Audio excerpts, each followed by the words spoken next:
Hello there, and welcome to Secretum Histories, where old stones, lost worlds, and strange ideas are given a quieter place to sit for a while. Tonight we are easing into one of those questions that has been passed around by historians, dreamers, mystery hunters, and people who probably should have gone to bed earlier but instead found themselves staring at a picture of the Great Pyramid at 2 a.m. and thinking, hold on, why does this thing feel bigger than its own explanation? Our subject is a curious one, and a wonderfully stubborn one too. What links the Great Pyramid to Atlantis? It is the kind of question that sounds, at first, a little like the start of an argument at a dinner party, and a little like the title of a book sold next to a crystal shop and a museum gift store at the exact same time. But that is also why it has endured. It lives in the space between accepted history and human imagination, between what can be measured and what people feel must still be missing. So before we go any further, I would love to know where you are listening from tonight, and what time it is where you are. Are you hearing this in the late evening with the lights low and the day almost behind you? Or has sleep already crept into the edges of the room while you're still deciding whether ancient Egypt and a vanished island civilization should really belong in the same conversation? If you find this soothing, or interesting, or simply a pleasant way to drift through the night with enormous stones and impossible old legends for company, do consider liking the video and subscribing. It helps this quiet little corner reach more people who enjoy history when it is allowed to breathe a little more slowly. And now, let us settle in, because to ask what links the Great Pyramid to Atlantis is not just to ask whether one place knew of the other. It is really to ask why certain human ideas refuse to disappear, why some monuments look too confident for their age, and why a lost world in the sea keeps being invited into the shadow of a mountain of stone in the desert. The Great Pyramid is one of those rare things that seems to grow larger the more calmly you look at it. Most famous structures become a little smaller when explained. You learn when they were built, who ordered them, how the materials were moved, and the mystery starts to behave itself. The Great Pyramid has never been especially good at behaving itself. Yes, it belongs to ancient Egypt. Yes, the mainstream view places it in the 4th dynasty, during the reign of Khufu.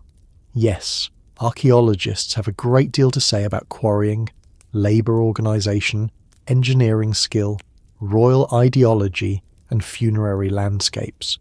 All of that matters, and a sensible conversation must begin there.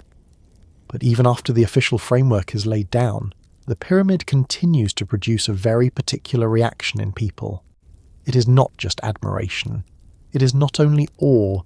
It is a feeling that the thing is somehow overqualified for the job it is supposed to be doing. It looks too exact, too self-assured, too determined to survive. And that feeling, fair or not, has done more than almost anything else to keep the door open for Atlantis. When a monument appears to exceed expectation, human beings begin to look for a missing chapter.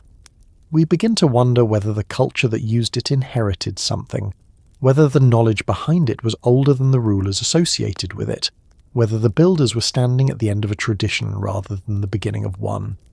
Once those questions arrive, Atlantis is never very far behind. That, in a way, is the first link, not a proven cable of evidence running from Giza straight into Plato's sea, but a habit of mind.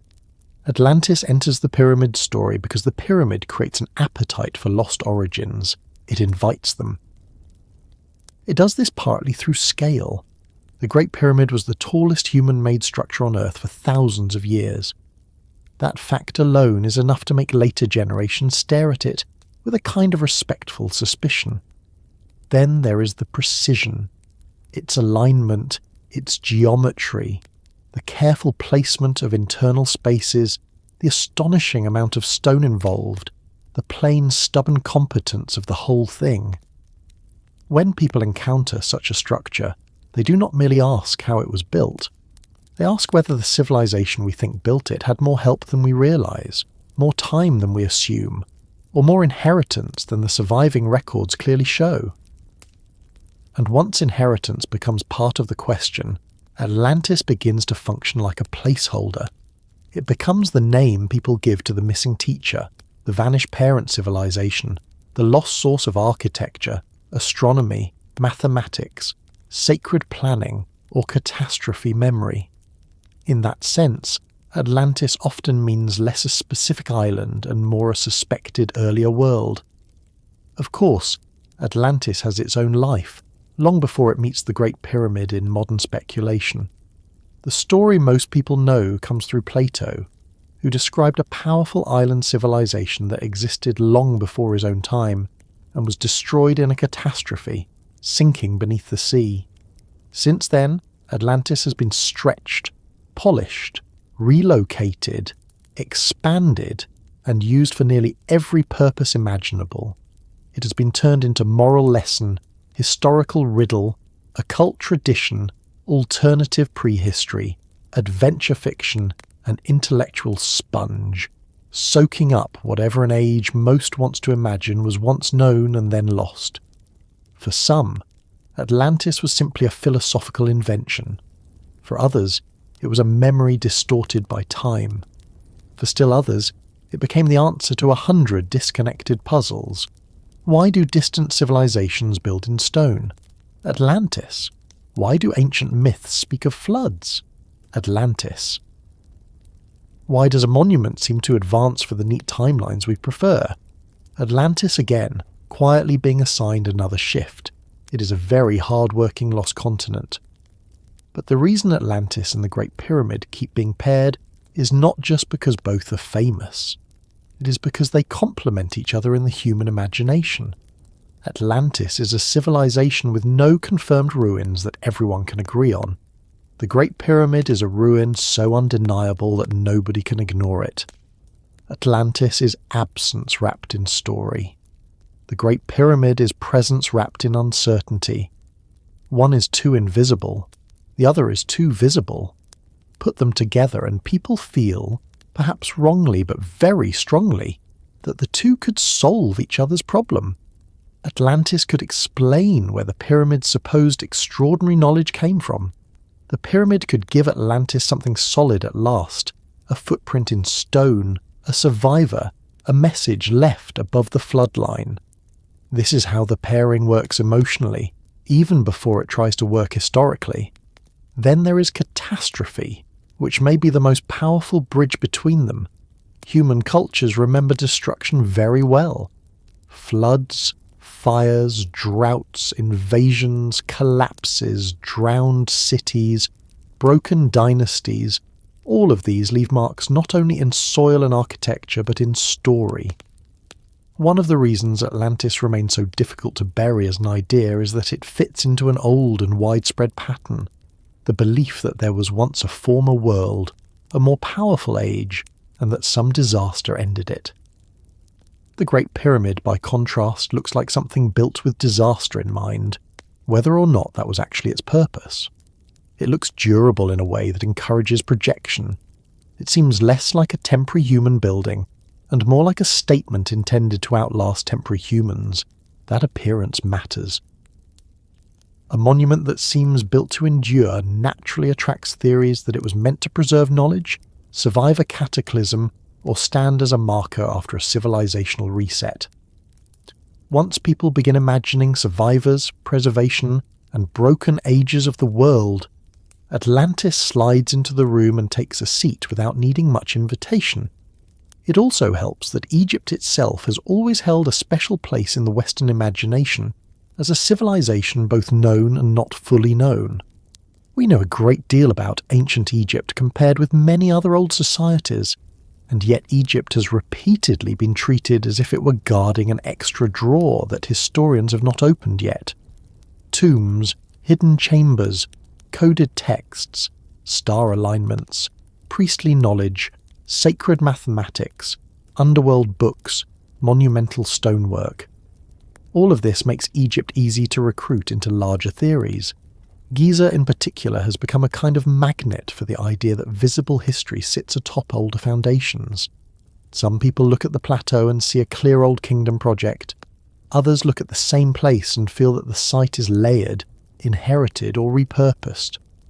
Once that second feeling takes hold, Atlantis becomes useful again. It offers a prior civilization grand enough to match the grandeur of the site. It offers an age before the age.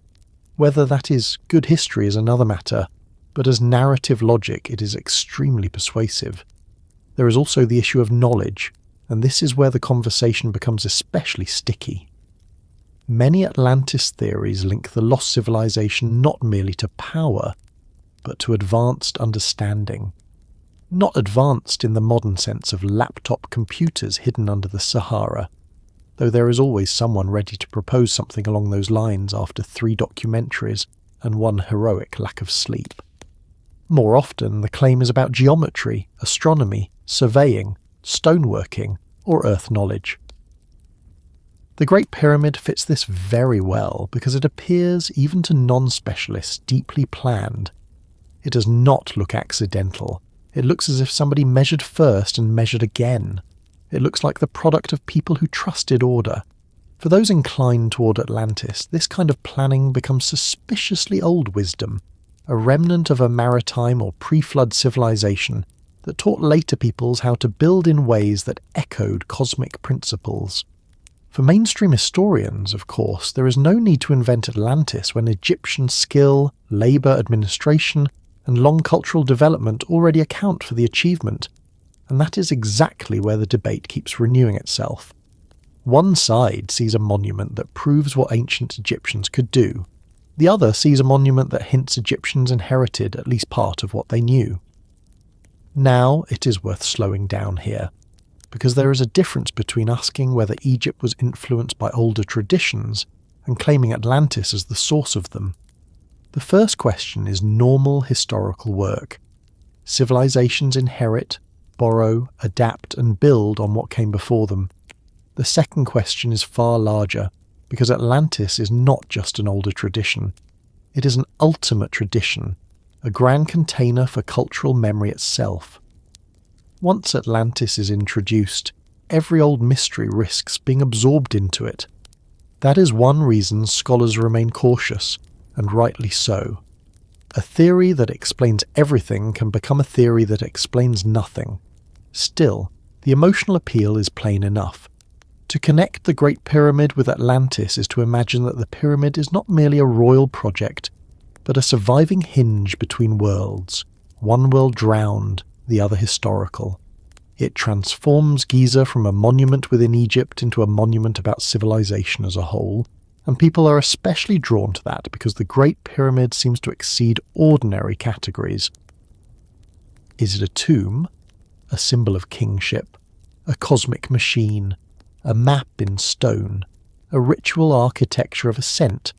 A royal resurrection program? A message to the future? The sensible answer is that it can be some of these things without needing to be all of them. But the sheer persistence of the question tells us something. The pyramid feels like it ought to carry more meaning than a single label can comfortably hold. Atlantis enters because it also carries too much meaning. The two are oversized concepts. One is an oversized monument, the other is an oversized memory. It is almost inevitable that people keep trying to fit them together. There is another link, and it is quieter but just as important. Both Atlantis and the Great Pyramid have become screens onto which later ages project their own anxieties. When people worry that modern civilization is fragile, Atlantis becomes the warning that great cultures can vanish.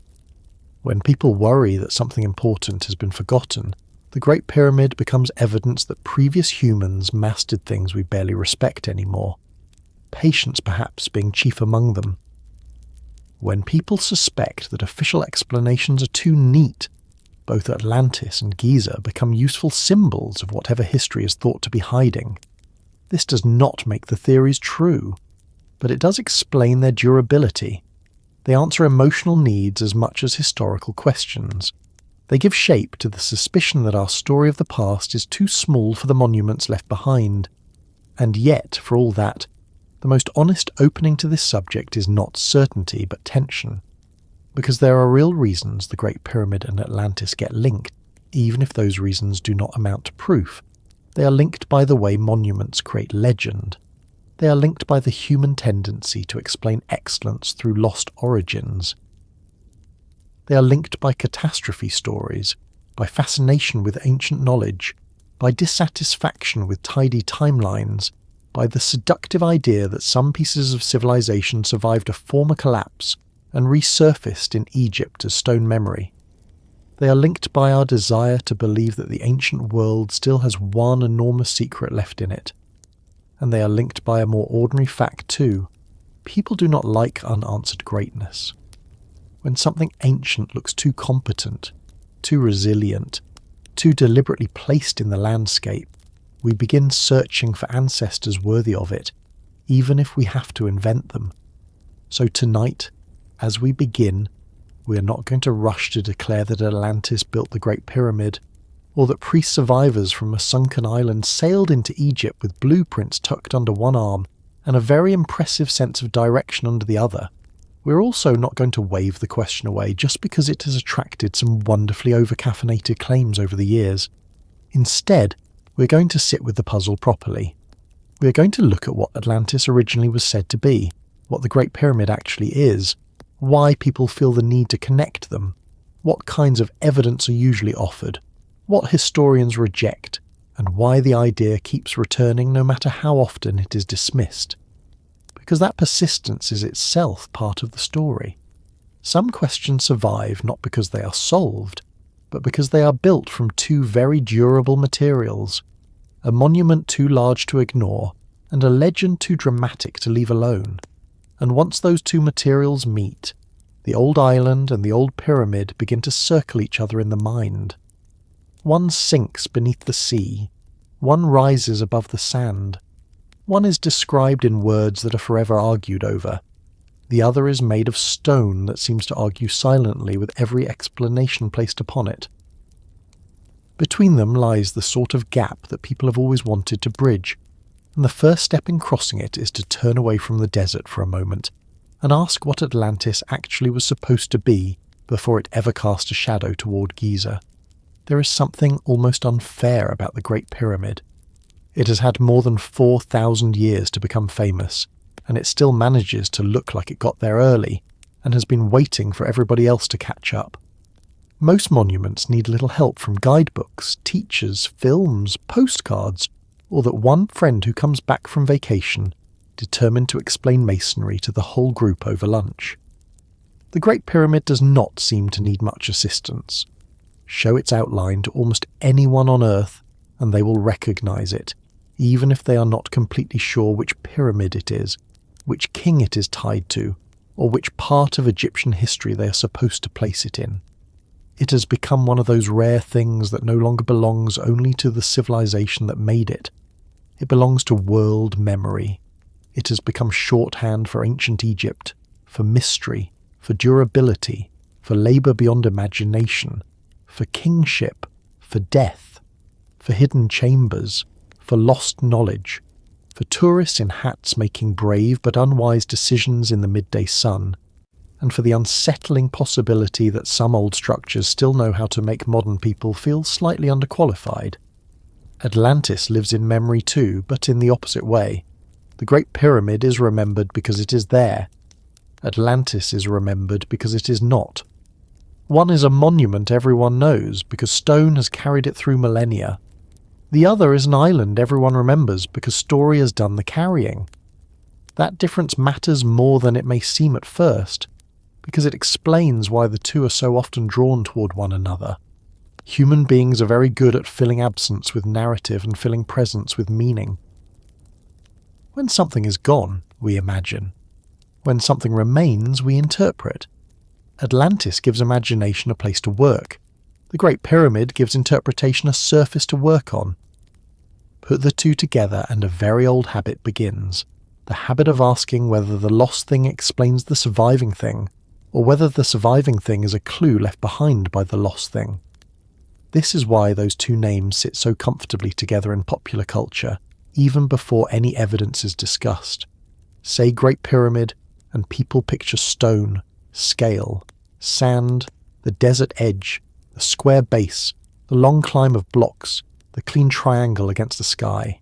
Say Atlantis, and people picture waves, collapse, bronze or gold, A brilliant city circles in the sea, high knowledge, pride, disaster, memory, sinking faster than truth. These are very different images, and yet they fit together almost too well. One rises out of the desert. The other disappears beneath the ocean. One is all weight and stillness. The other is movement and loss. One is a thing that survived. The other is a thing said not to have survived.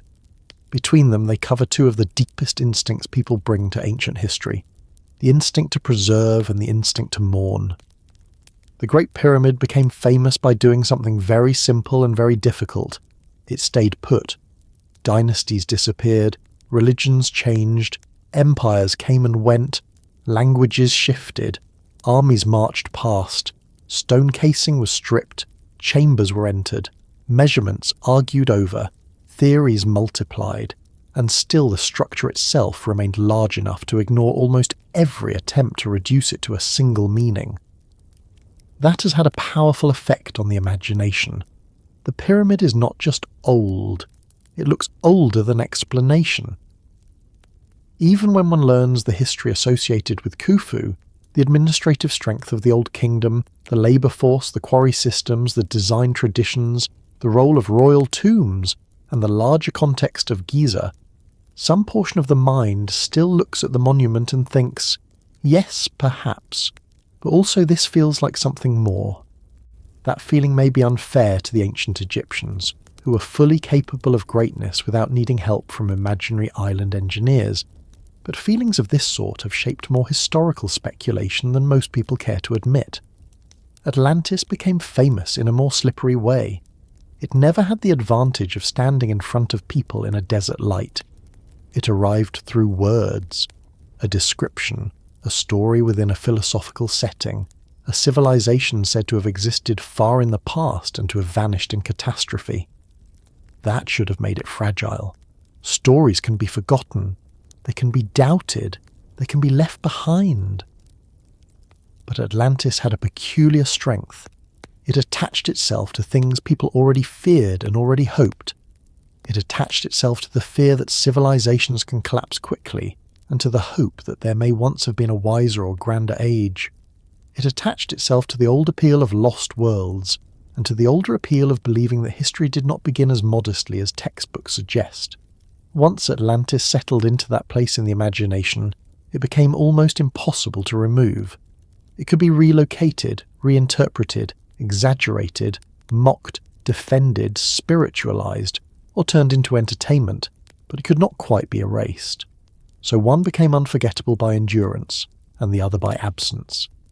That is the first thing to understand about why these two appeared so often. They are both giants in cultural memory, but they gained that status by opposite methods. The Great Pyramid says, look at what still stands. Atlantis says, think about what might be gone. One persuades through mass. The other persuades through longing. One can be measured with tools, the other expands with retelling. And for many people, especially those already drawn to mystery, it feels almost natural that the world's most famous surviving monument should somehow be linked to the world's most famous vanished civilization.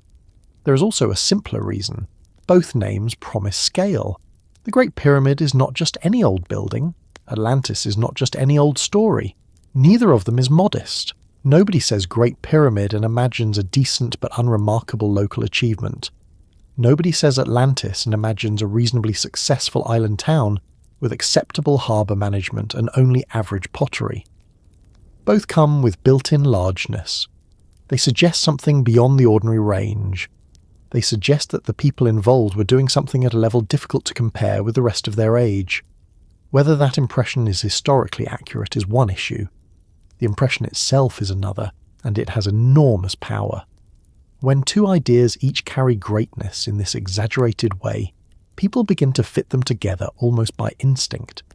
Another part of the link comes from how both have been used as symbols of the unknown. The Great Pyramid is constantly invited to represent unanswered questions about ancient Egypt. Even in straightforward documentaries, there is always a small pause in the voice, a slight shift in tone, the moment where the narrator practically whispers that much remains mysterious. The number of things declared mysterious about the pyramid has been a little excessive at times. Some mysteries have been genuine archaeological puzzles. Some have been normal gaps in evidence inflated into television drama.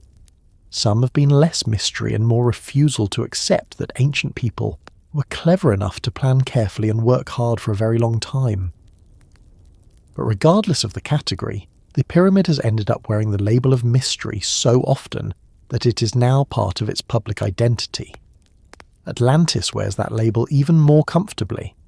It does not need hidden chambers or survey data to earn the word mysterious.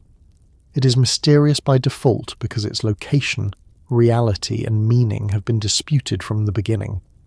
That makes it a perfect companion for any place on Earth that already attracts speculation.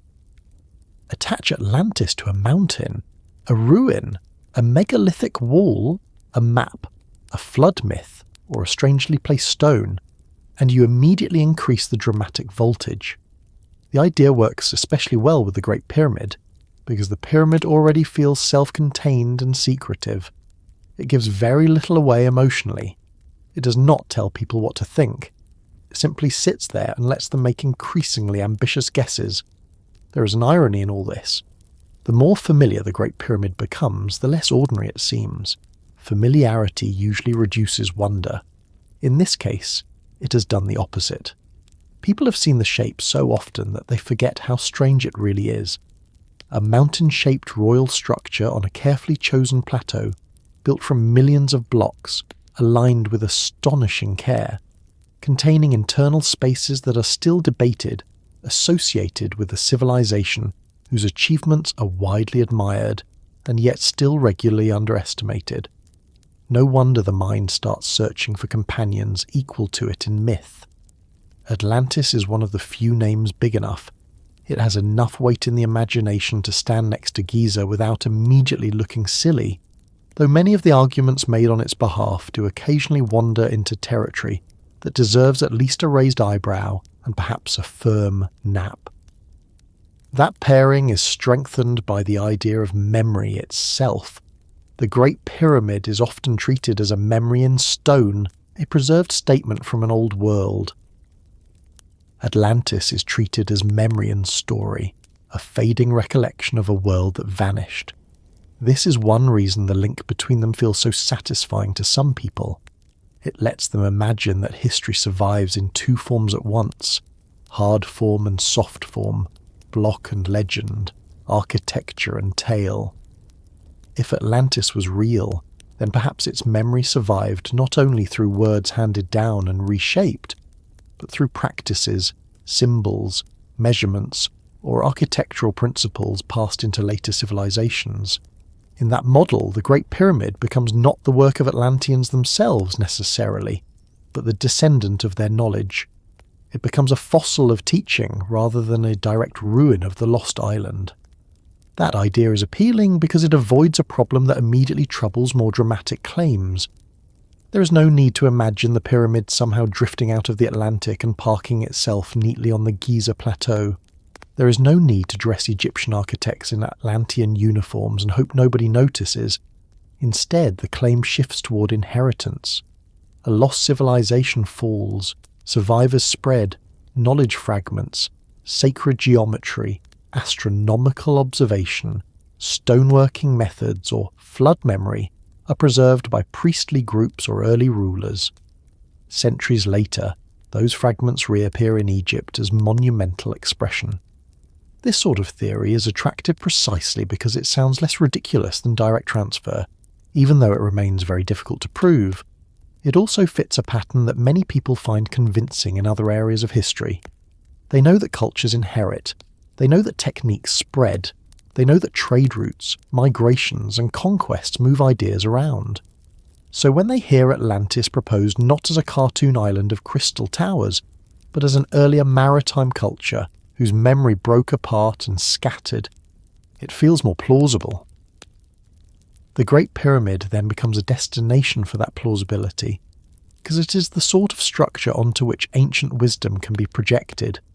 It looks deliberate enough to have a long ancestry behind it. That may say more about our appetite for origins than about the monument itself, but the appetite is real. There is something else at work too, and it has to do with trust. The Great Pyramid is trusted by the eye.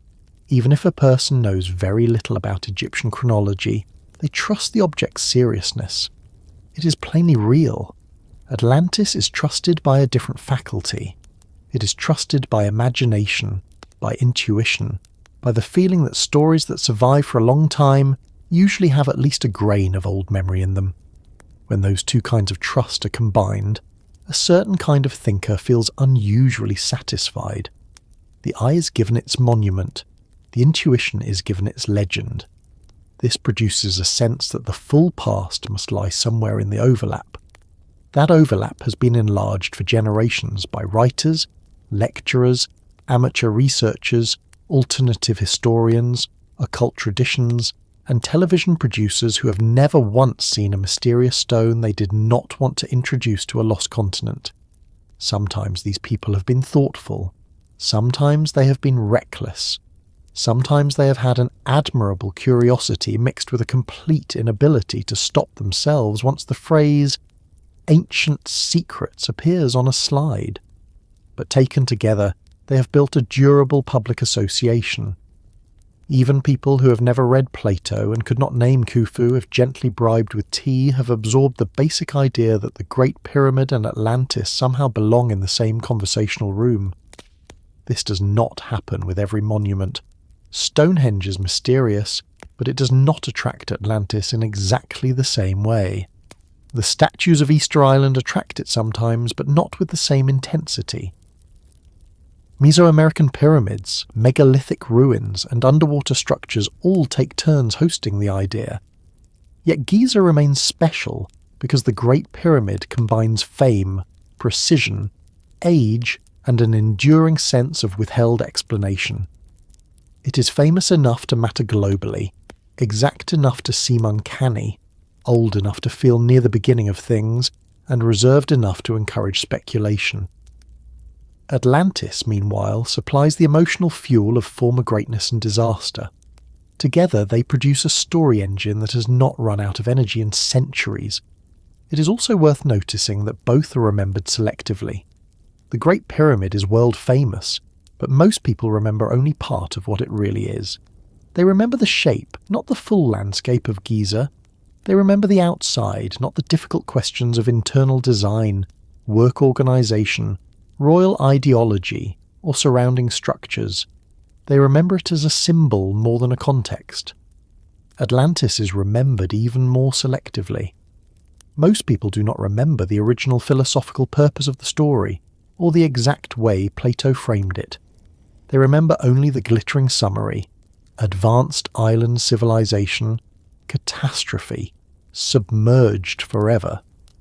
In both cases, memory has simplified reality into a powerful image. That simplification helps the link. Symbols connect faster than details. Once symbols take over, the Great Pyramid becomes the image of surviving ancient greatness, and Atlantis becomes the image of lost ancient greatness. Then the mind begins arranging them almost automatically into a single larger tale. First there was a great civilization, then came disaster, then some portion of its wisdom survived and found refuge in Egypt, where it was locked into stone. That story is elegant, it is dramatic, it is easy to retell. It also has the great advantage of turning a complicated historical landscape into a clean sequence. Human beings love clean sequences, especially when the actual past is stubborn, messy, and full of gaps. The trouble is that elegance in storytelling can become a trap. Just because two ideas fit beautifully does not mean history ever joined them. Plenty of things line up neatly in the imagination because the imagination is designed to make patterns quickly. It notices resemblance, echo, symmetry, and emotional completion. The Great Pyramid and Atlantis offer all of these. They look like two halves of a giant lost civilization puzzle. But history is under no obligation to be as satisfying as myth. Ancient Egypt can be astonishing without Atlantean tutors. Plato can tell a compelling story without preserving a perfect historical report. The fact that the pair works so well in the mind is not proof. It is simply the reason people keep returning to it. And yet that return tells us something important. It tells us that the Great Pyramid is not merely known. It is remembered in a special way. People do not store it in the mind as one monument among many. They store it as a marker of thresholds. It seems to sit at the edge of what we're sure about. Atlantis functions the same way. It sits at the edge of what people are willing to believe about ancient memory. Both are boundary objects. The pyramid marks the boundary between evidence and wonder. Atlantis marks the boundary between legend and history. When two such boundaries appear to touch, speculation rushes in. For now, that is enough to establish why the monument everyone knows and the lost island everyone remembers have become such a durable pair. One has mass, the other has myth. One survives through stone, the other through story.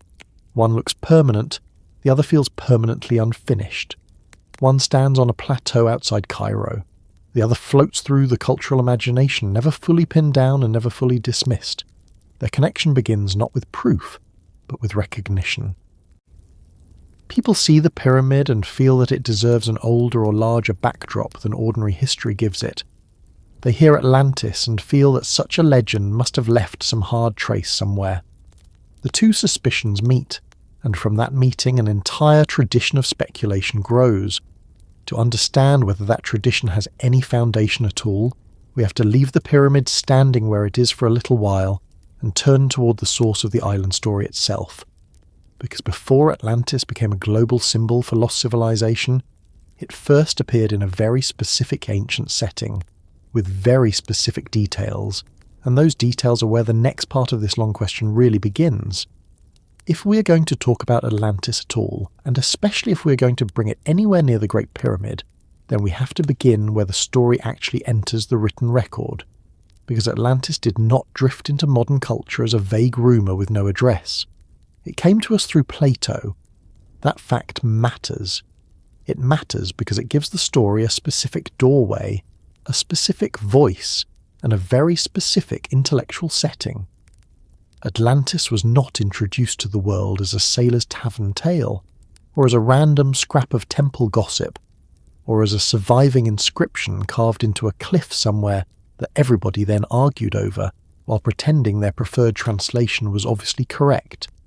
It appears in Plato's dialogues, especially the Timaeus and the Critias, and it enters not as a standalone fantasy, but as part of a larger conversation about ideal societies, political decline, memory, and the deep past. That is the first thing worth settling into. Atlantis, in its oldest surviving version, is already wrapped inside a philosophical frame. Plato is not merely listing historical facts. He is building an argument, shaping a conversation, arranging ideas. That does not automatically mean Atlantis was invented from scratch, but it does mean we're dealing with a story that arrives through literature with a purpose. And when a story arrives through literature with a purpose, historians start sitting up a little straighter, adjusting their mental spectacles and asking the sort of questions that can make a perfectly dramatic Lost Island sound temporarily like a filing problem. What is the source? How reliable is the chain of transmission? What is the author trying to do? Is the story meant literally, symbolically, politically, morally, or some combination of all four with extra seasoning? These are not boring questions, even if they sometimes sound like the sort of thing a very responsible owl might ask at midnight. They are the reason Atlantis remains so difficult to pin down. In Plato's telling, the story does not begin with Plato himself discovering anything. It comes through a chain. The dialogue places it in the mouth of Critias, who says he heard it as a child from his grandfather, who had heard it from his own father, and that the tale ultimately came from the famous Athenian lawgiver Solon. Solon, in turn, is said to have encountered the story in Egypt at the city of Ces, where priests told him of events from a remote age that the Greeks had forgotten. Already the structure is fascinating. Atlantis does not appear as a Greek memory alone. It arrives as something the Egyptians supposedly preserved better than the Greeks did. That detail has become extremely important in later centuries, especially once people started linking Atlantis with Egyptian civilization. Even before the Great Pyramid enters the discussion, Egypt is already standing quietly in the background of the original transmission, looking as if it knows something and is in no hurry to explain. Plato's Egyptian priest tells Solon that the Greeks are basically cultural children when it comes to deep memory.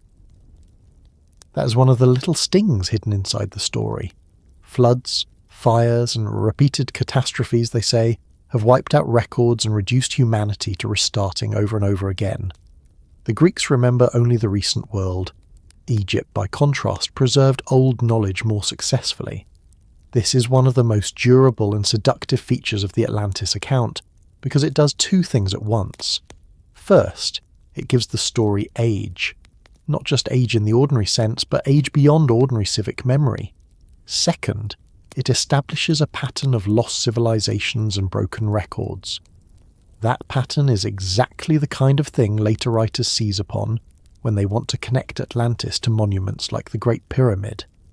If the world has suffered repeated destructions, and if Egypt preserved fragments others lost, then suddenly Egypt stops looking like merely one ancient civilization among many, and starts looking like a vault of inherited memory. The priests then place Atlantis in an astonishingly distant past. They tell Solon that the events occurred 9,000 years before his own time. That number alone has stirred centuries of debate. Was it meant literally? Was there a mistranslation of Egyptian number systems somewhere along the line? Was Plato exaggerating for dramatic effect? Was the figure symbolic? Or did it reflect an actual tradition of immense antiquity? People have been trying to tame that number ever since. Some cut it down. Some embrace it completely. Some treat it as proof that the whole story cannot be historical. Others treat it as evidence that Plato was preserving memory from a prehistoric era. The number acts almost like a filter.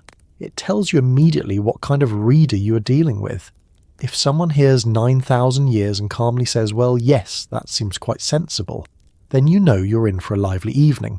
If they hear it and instantly close the book, you know they are not coming on the Atlantis cruise at all. As for location, Plato places Atlantis beyond the Pillars of Heracles, usually understood as the Strait of Gibraltar.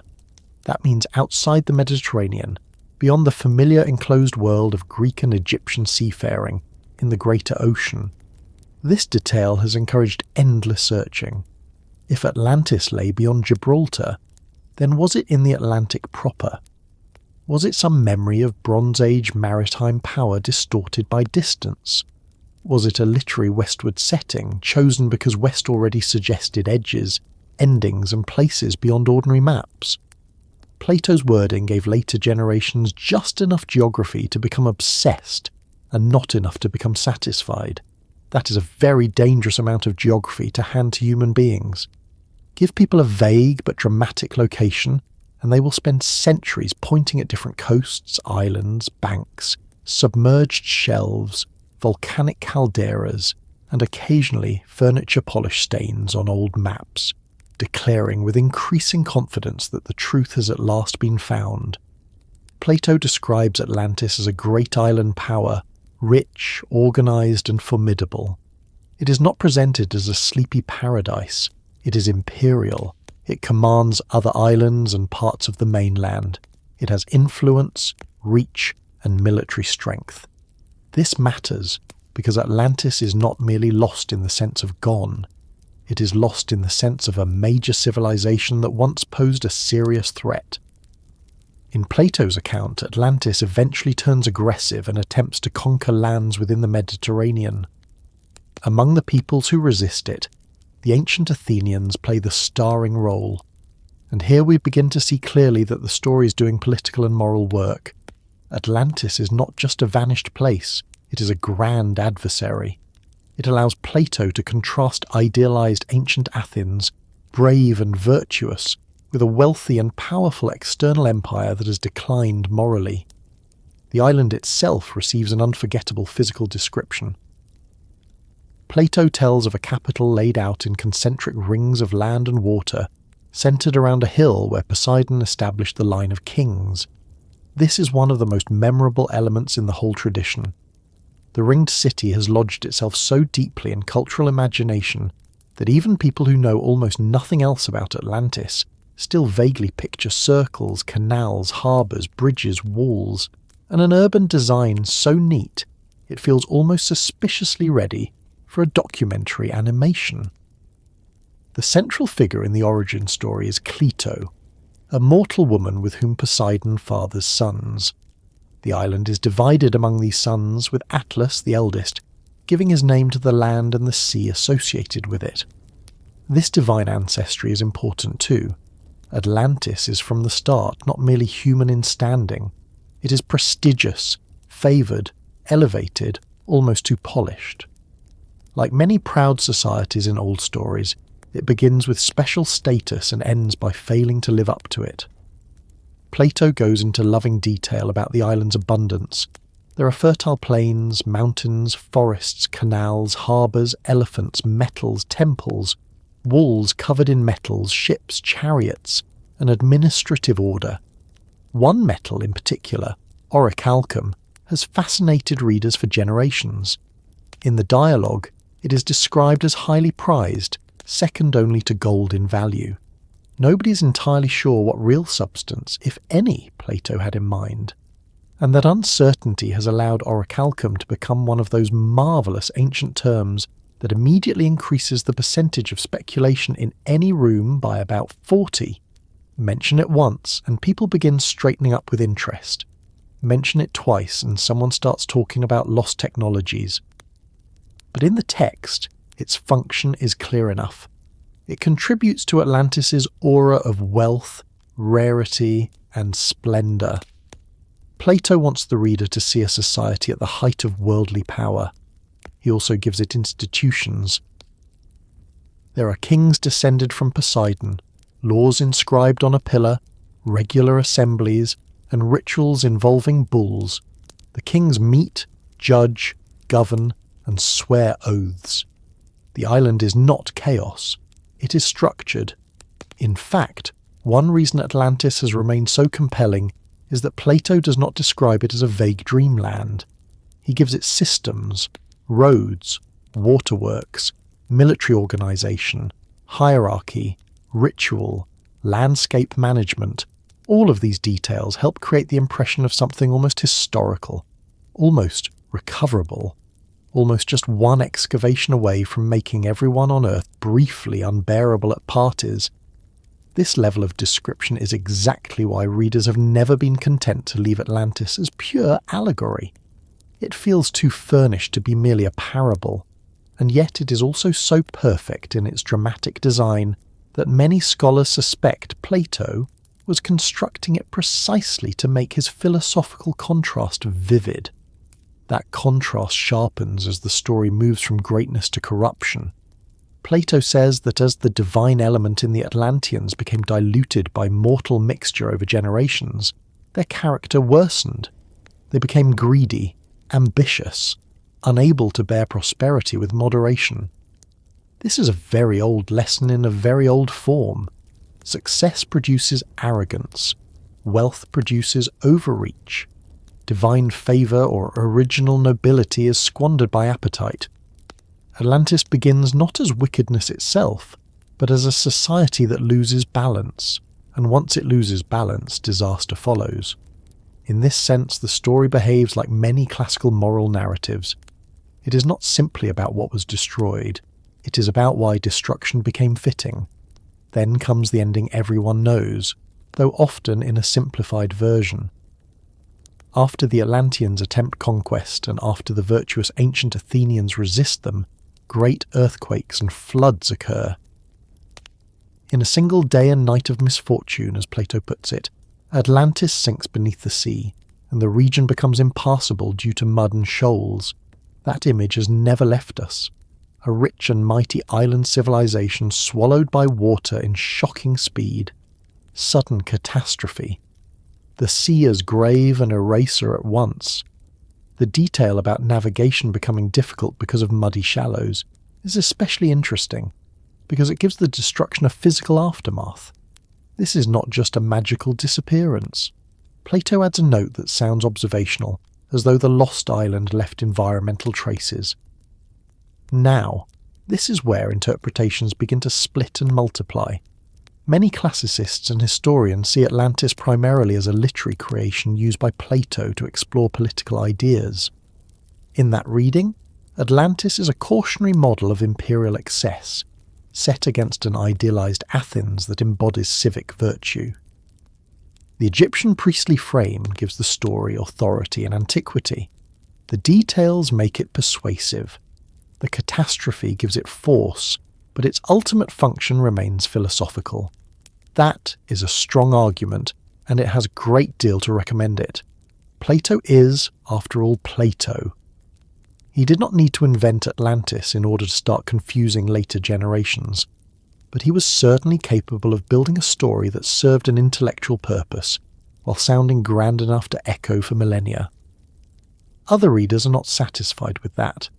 They point out that myths, legends, and philosophical texts can preserve distorted historical memory.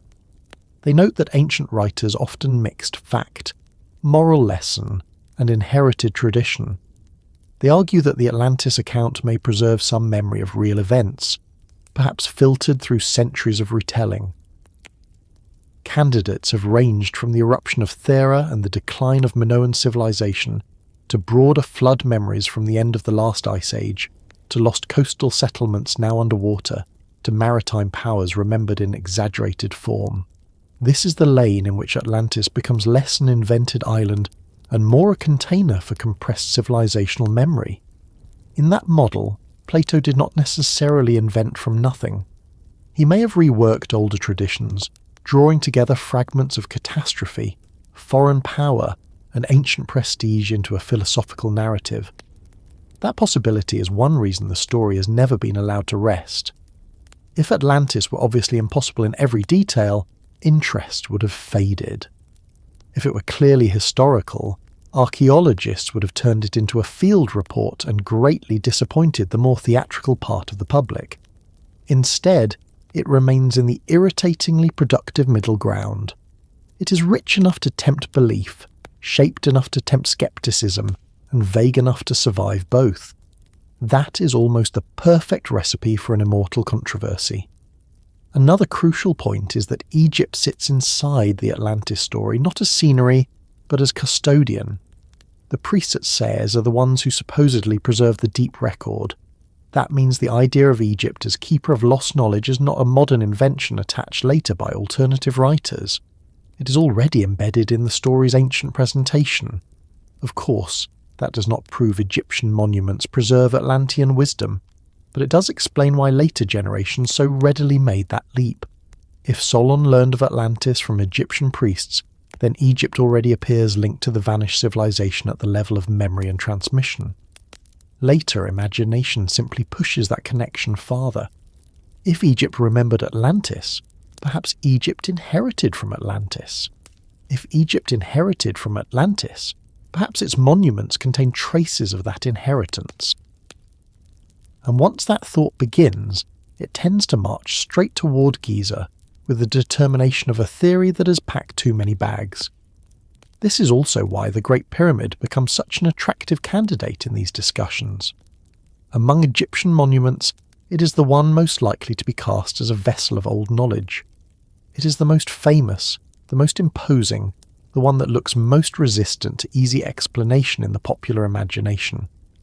So when readers encounter Plato's story and notice Egypt in the chain of transmission, the jump from Egyptian memory to Egyptian monument feels smaller than it really is. In careful historical terms, it is a very large jump. In narrative terms, it feels almost obvious. A lost civilization sinks, Egypt remembers, a vast monument rises, the pieces seem eager to connect themselves. Still, if we stay close to Plato, we have to admit what he does and does not say. He does not mention the Great Pyramid. He does not say the Atlanteans built Egyptian monuments. He does not claim survivors of Atlantis founded Egyptian civilization. He does not present Giza as a backup archive for drowned island engineers. Those are later constructions. What Plato gives us is a story of a powerful island empire in the remote past.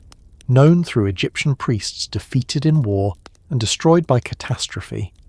Everything beyond that must be argued, extended, or imagined. And yet imagination does not begin from nowhere. It begins from suggestive gaps.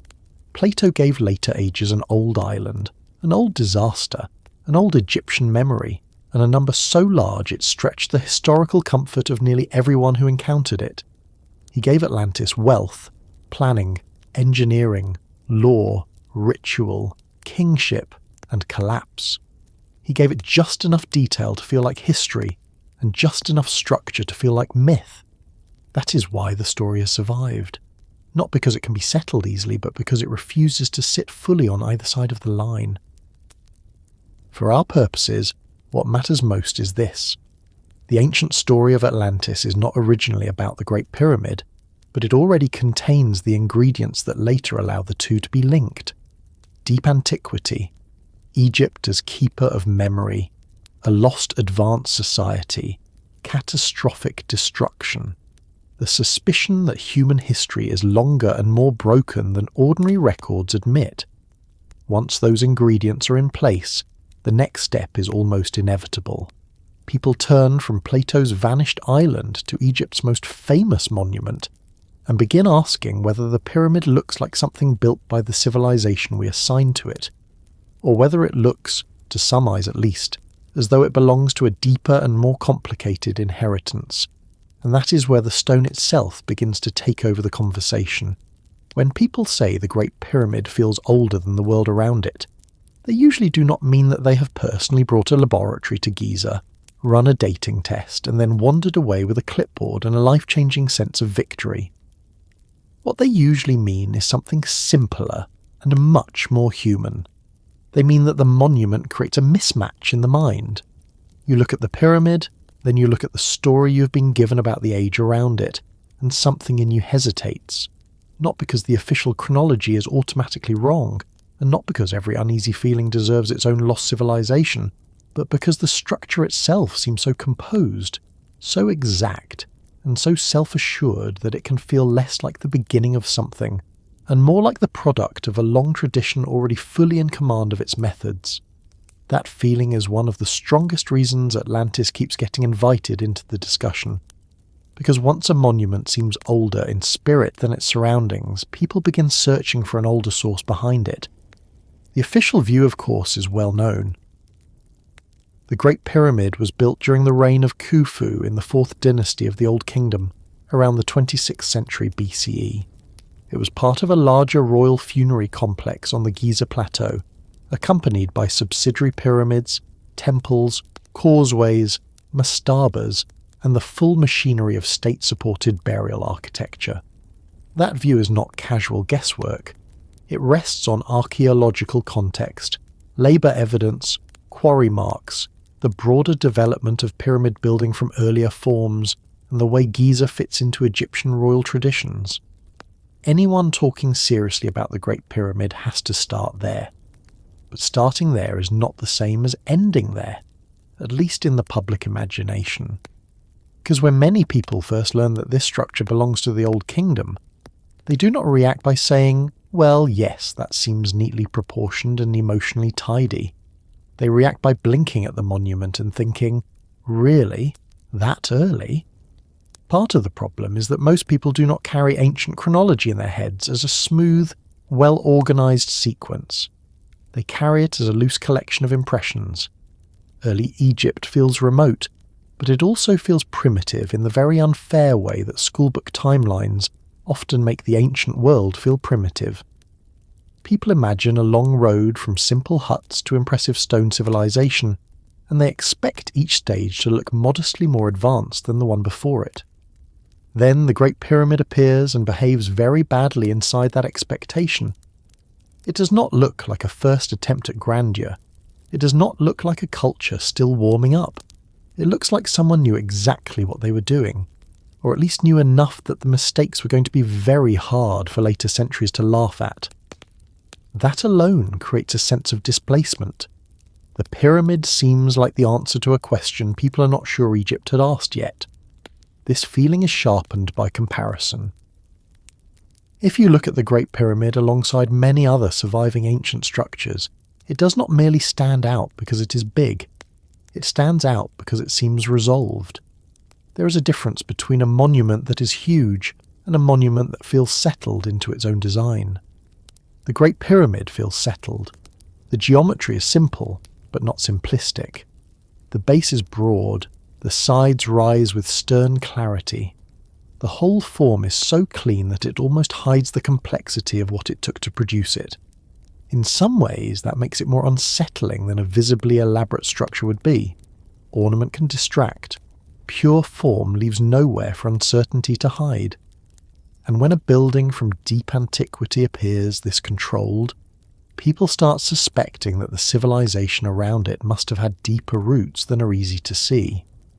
Then there is the question of developmental build-up, which is where many alternative ideas first begin poking around like they have found a loose stone and would very much like to see what happens if they pull on it. Cultures usually develop monumental architecture through stages. There are experiments, transitional forms, improvements, mistakes, revisions, and gradual refinements. Egypt absolutely does show developmental stages before Giza. There are mastabas, stepped pyramids, bent pyramids, red pyramids, shifts in technique, and a clear trajectory toward large-scale stone construction.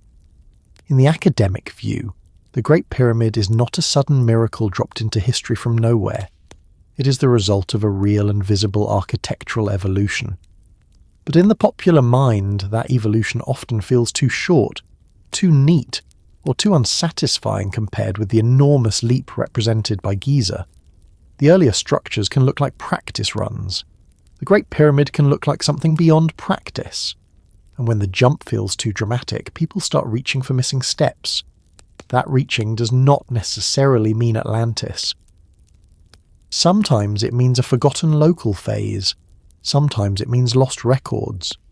Sometimes it means the possibility that the builders inherited techniques from earlier cultures on the Nile that left few obvious traces. But Atlantis becomes attractive because it offers the biggest missing step possible. If the monument feels older than the Egypt around it, then perhaps the theory says it really is carrying something older. Not necessarily in stone itself, but in knowledge, in measurement, in orientation, in a certain way of thinking about monumentality. Once that suspicion takes hold, the pyramid stops being only an Egyptian achievement and starts being treated by some as an heirloom of a previous age. Another reason the Great Pyramid feels older is that it has been partly stripped of context by its own fame.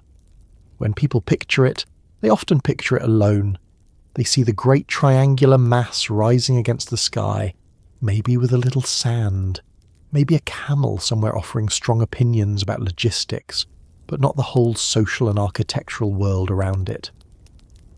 They do not automatically picture the workers' settlements, the causeway systems, the nearby pyramids, the quarries, the cemeteries, the temples, the broader framework of Old Kingdom kingship. They picture the monument isolated, and isolation makes it seem alien even to its own period. It becomes less a project inside a civilization and more a mysterious object sitting near one. Once you mentally detach the Great Pyramid from the rest of Egypt, it becomes much easier to feel that it belongs to some other age entirely. It also suffers, if that is the word, from being too good at surviving. Many things from the ancient world survive in fragments, and fragments automatically remind us that time has passed. Broken walls, scattered columns, faded reliefs, partial foundations, all of these announce age in a familiar way. The Great Pyramid, though damaged, still preserves so much of its basic form that it can feel strangely less ruined than it ought to be. Its survival makes it look less like an ancient project caught in history, and more like a permanent installation. That visual durability changes how people read it. A thing that lasts that well begins to seem as though it was always meant to outlast not just a dynasty, but a whole phase of civilization. And a structure that seems built to outlast civilization starts to look like something designed with a longer horizon than ordinary royal ambition. The plateau itself adds to the effect. Giza is not deep in the fertile valley in the way some people might unconsciously expect. It sits on this edge between cultivated life and desert emptiness, on a high stony place that feels set apart. That setting makes the pyramid appear more remote than many ancient sites that were once tightly woven into daily urban landscapes. You can stand there and feel, very easily, that the monument belongs to a different order of time than the city nearby. The modern city is close, and yet the plateau does not emotionally surrender to it. The pyramid keeps its distance, it keeps its own weather, it keeps its own silence. That may sound dramatic, but anyone who has seen images of Giza understands the effect immediately. The monument feels like it has watched too many changes to be surprised by the current one. And once again, that encourages the idea that it is not merely old, but old in a deeper way. The internal design contributes to this too. People hear about the ascending passage, the descending passage, the king's chamber, the queen's chamber, the relieving spaces, the shafts, the subterranean chamber, and later discoveries or scans suggesting hidden voids. And the structure begins to feel less like a simple tomb and more like a problem someone left behind on purpose. Even when there are reasonable explanations for these features within Egyptian funerary architecture and ritual ideas, the impression remains. The pyramid seems layered. It seems designed around more than one concern. It seems like the kind of building that knows exactly where everything is, even when modern viewers do not. That impression of concealed planning helps make it feel older, because truly old things in the imagination are rarely straightforward. They are not supposed to explain themselves all at once. They are supposed to make later people work for it. There is also the matter of surface finishing and original appearance. Today people see the exposed core blocks rising in rough steps. But originally the Great Pyramid was cased in polished white limestone, with smooth faces that caught the light. Try to imagine that properly for a moment, not as a fantasy but as a material fact. A monumental geometric form, vast in size, sheathed in bright stone, standing over the plateau with a precision of line that would have made it look even less like a pile of blocks and more like a finished idea. That kind of finish changes the emotional reading of the building. It makes it feel not just engineered, but exact.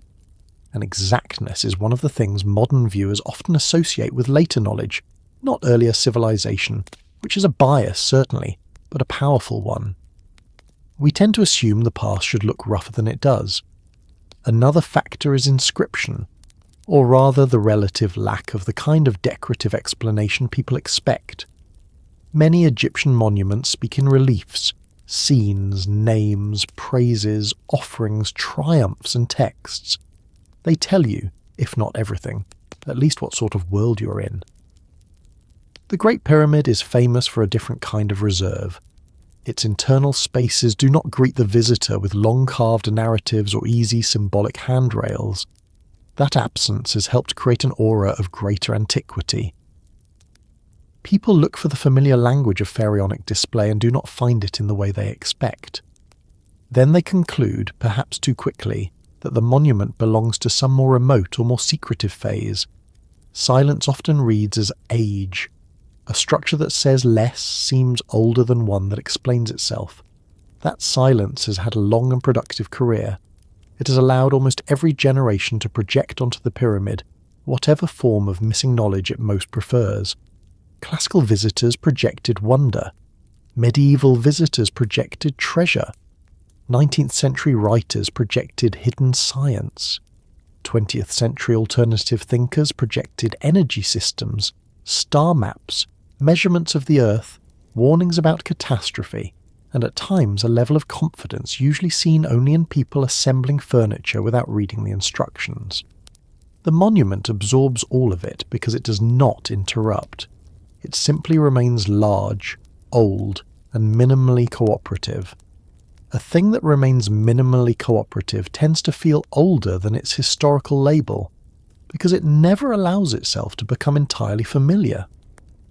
There is also an emotional mismatch between the Great Pyramid and the rest of the historical story people think they know about Egypt. Ancient Egypt, in the popular imagination, is crowded with dynasties, gods, temples, painted tombs, mummies, priests, carved walls, and highly visible royal culture. The Great Pyramid belongs to that civilization, yes, but it also seems to stand apart from the Egypt most people picture. It feels more severe, more stripped down, more like an act of will expressed in pure geometry than a decorative civilization expressing itself in symbolic detail. That can make it seem culturally displaced even when it is not chronologically displaced. People look at the monument and feel that it belongs to a harder, earlier, more foundational world than the one they associate with the Nile kings they have seen in museums. In that sense, the pyramid feels older, partly because it feels more elemental than the Egypt around it. This is where discussions of Atlantis start gaining traction. If the pyramid feels older in design language, in mood, in technical confidence, and in apparent detachment from the more familiar image of pharaonic civilization, then maybe, some argue, it really does reflect a deeper inheritance. Maybe the Egyptians who built or finished it were not inventing from nothing. Maybe they were preserving something. Maybe they were heirs rather than originators. And if one is already attracted to the Atlantis story, then the leap becomes tempting. A lost civilization, a catastrophe, scattered survivors or transmitted memory. A monument that appears strangely out of phase with its official age. The pieces arrange themselves almost too eagerly. Never mind that history is not required to satisfy the neatness of that arrangement. The attraction remains powerful. To be fair, one does not need Atlantis at all to ask serious questions about why the Great Pyramid feels older. There are respectable versions of that question. How much earlier local knowledge fed into Old Kingdom monument building? How much experimentation has been lost because perishable evidence vanished? How much of our impression is shaped by incomplete preservation of earlier stages? How much comes from modern underestimation of ancient administrative and mathematical skill? These are useful questions, and they remind us that the feeling of extra age can arise without requiring a drowned island empire somewhere west of Gibraltar. But Atlantis stays in the conversation because it gives the feeling a dramatic narrative home. It turns a vague unease into a grand inheritance story. There is another point that often gets overlooked. The Great Pyramid feels older than the world around it, partly because the world around it has changed so much. The modern visitor arrives carrying trains of thought the ancient builders never had to deal with. We see industrial machinery, skyscrapers, concrete, and digital precision as signs of advanced civilization. Then we meet a monument from deep antiquity that holds its own in a strange way against those categories. It is not technologically modern, of course, but it is exact enough and ambitious enough to make modern people feel that they have misunderstood the timeline of competence. That sensation can be almost embarrassing. We would prefer our ancestors to progress toward complexity in a way that flatters our sense of being at the obvious top. The Great Pyramid refuses to play along. It reminds us that human seriousness, planning, and organizational power appeared very early indeed. For some people, that reminder becomes admiration. For others, it becomes suspicion that something is missing from the official story. And sometimes the structure simply feels older because it is so calm. That may sound odd, but think about it. Many ancient ruins carry visible motion in their remains. Broken columns suggest collapse. Fragmented relief suggests damage. Tumbled stones suggest time at work. The Great Pyramid, by contrast, still reads first as a whole. Its age is immense, but its silhouette remains disciplined. It does not perform ruin in the way many ruins do. It performs endurance. That gives it a strangely unaged quality even while everything about it is ancient. The result is a monument that feels both old and outside ordinary aging. People interpret that as extreme antiquity. They feel that it must belong not merely to the Egypt around it, but to some more distant horizon behind it. Of course, feelings are not dates. A monument can feel older and not be older. A building can appear out of place because we have poor intuitions about how civilizations grow. A masterpiece can look like an inheritance when it is really the result of intense local development, state power, and skill concentrated at exactly the right moment. The Great Pyramid may create this sense of extra age simply because it is one of those rare works that compresses so much competence into one form that later viewers struggle to grant it honestly to the people who made it. That possibility should always stay on the table. Ancient Egyptians do not need Atlantis to deserve our respect. They hardly need help from us at all, really. They left the monument. We left the documentaries. Still, the feeling remains. It remains because the Great Pyramid does not look tentative. It remains because it appears to arrive in history already fully composed.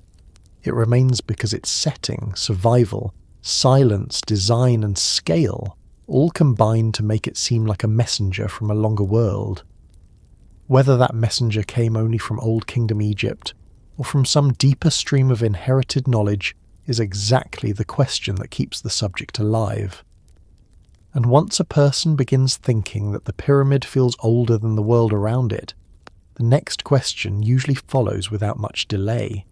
If it feels older, what exactly in its stone makes people feel that way so strongly? Why do its measurements, its scale, and its execution so often become the point where admiration slips into theories of lost civilization, which is where the conversation naturally turns next? What makes people call the Great Pyramid Atlantean is usually not one thing. It is almost never a single measurement, a single block, a single angle, or a single dramatic discovery pulled from the desert like the final card in a stage trick. It is a pileup of impressions.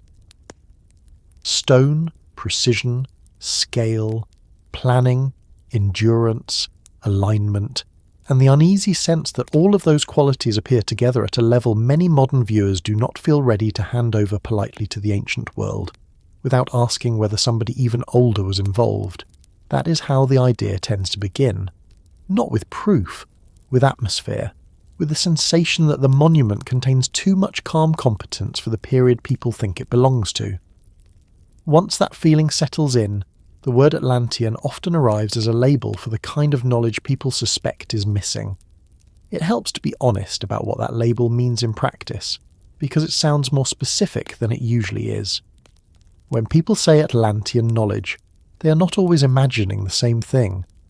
Some mean advanced engineering, some mean sacred geometry, some mean astronomical knowledge, some mean a lost global civilization that passed techniques from one region to another before a catastrophe wiped most of it out.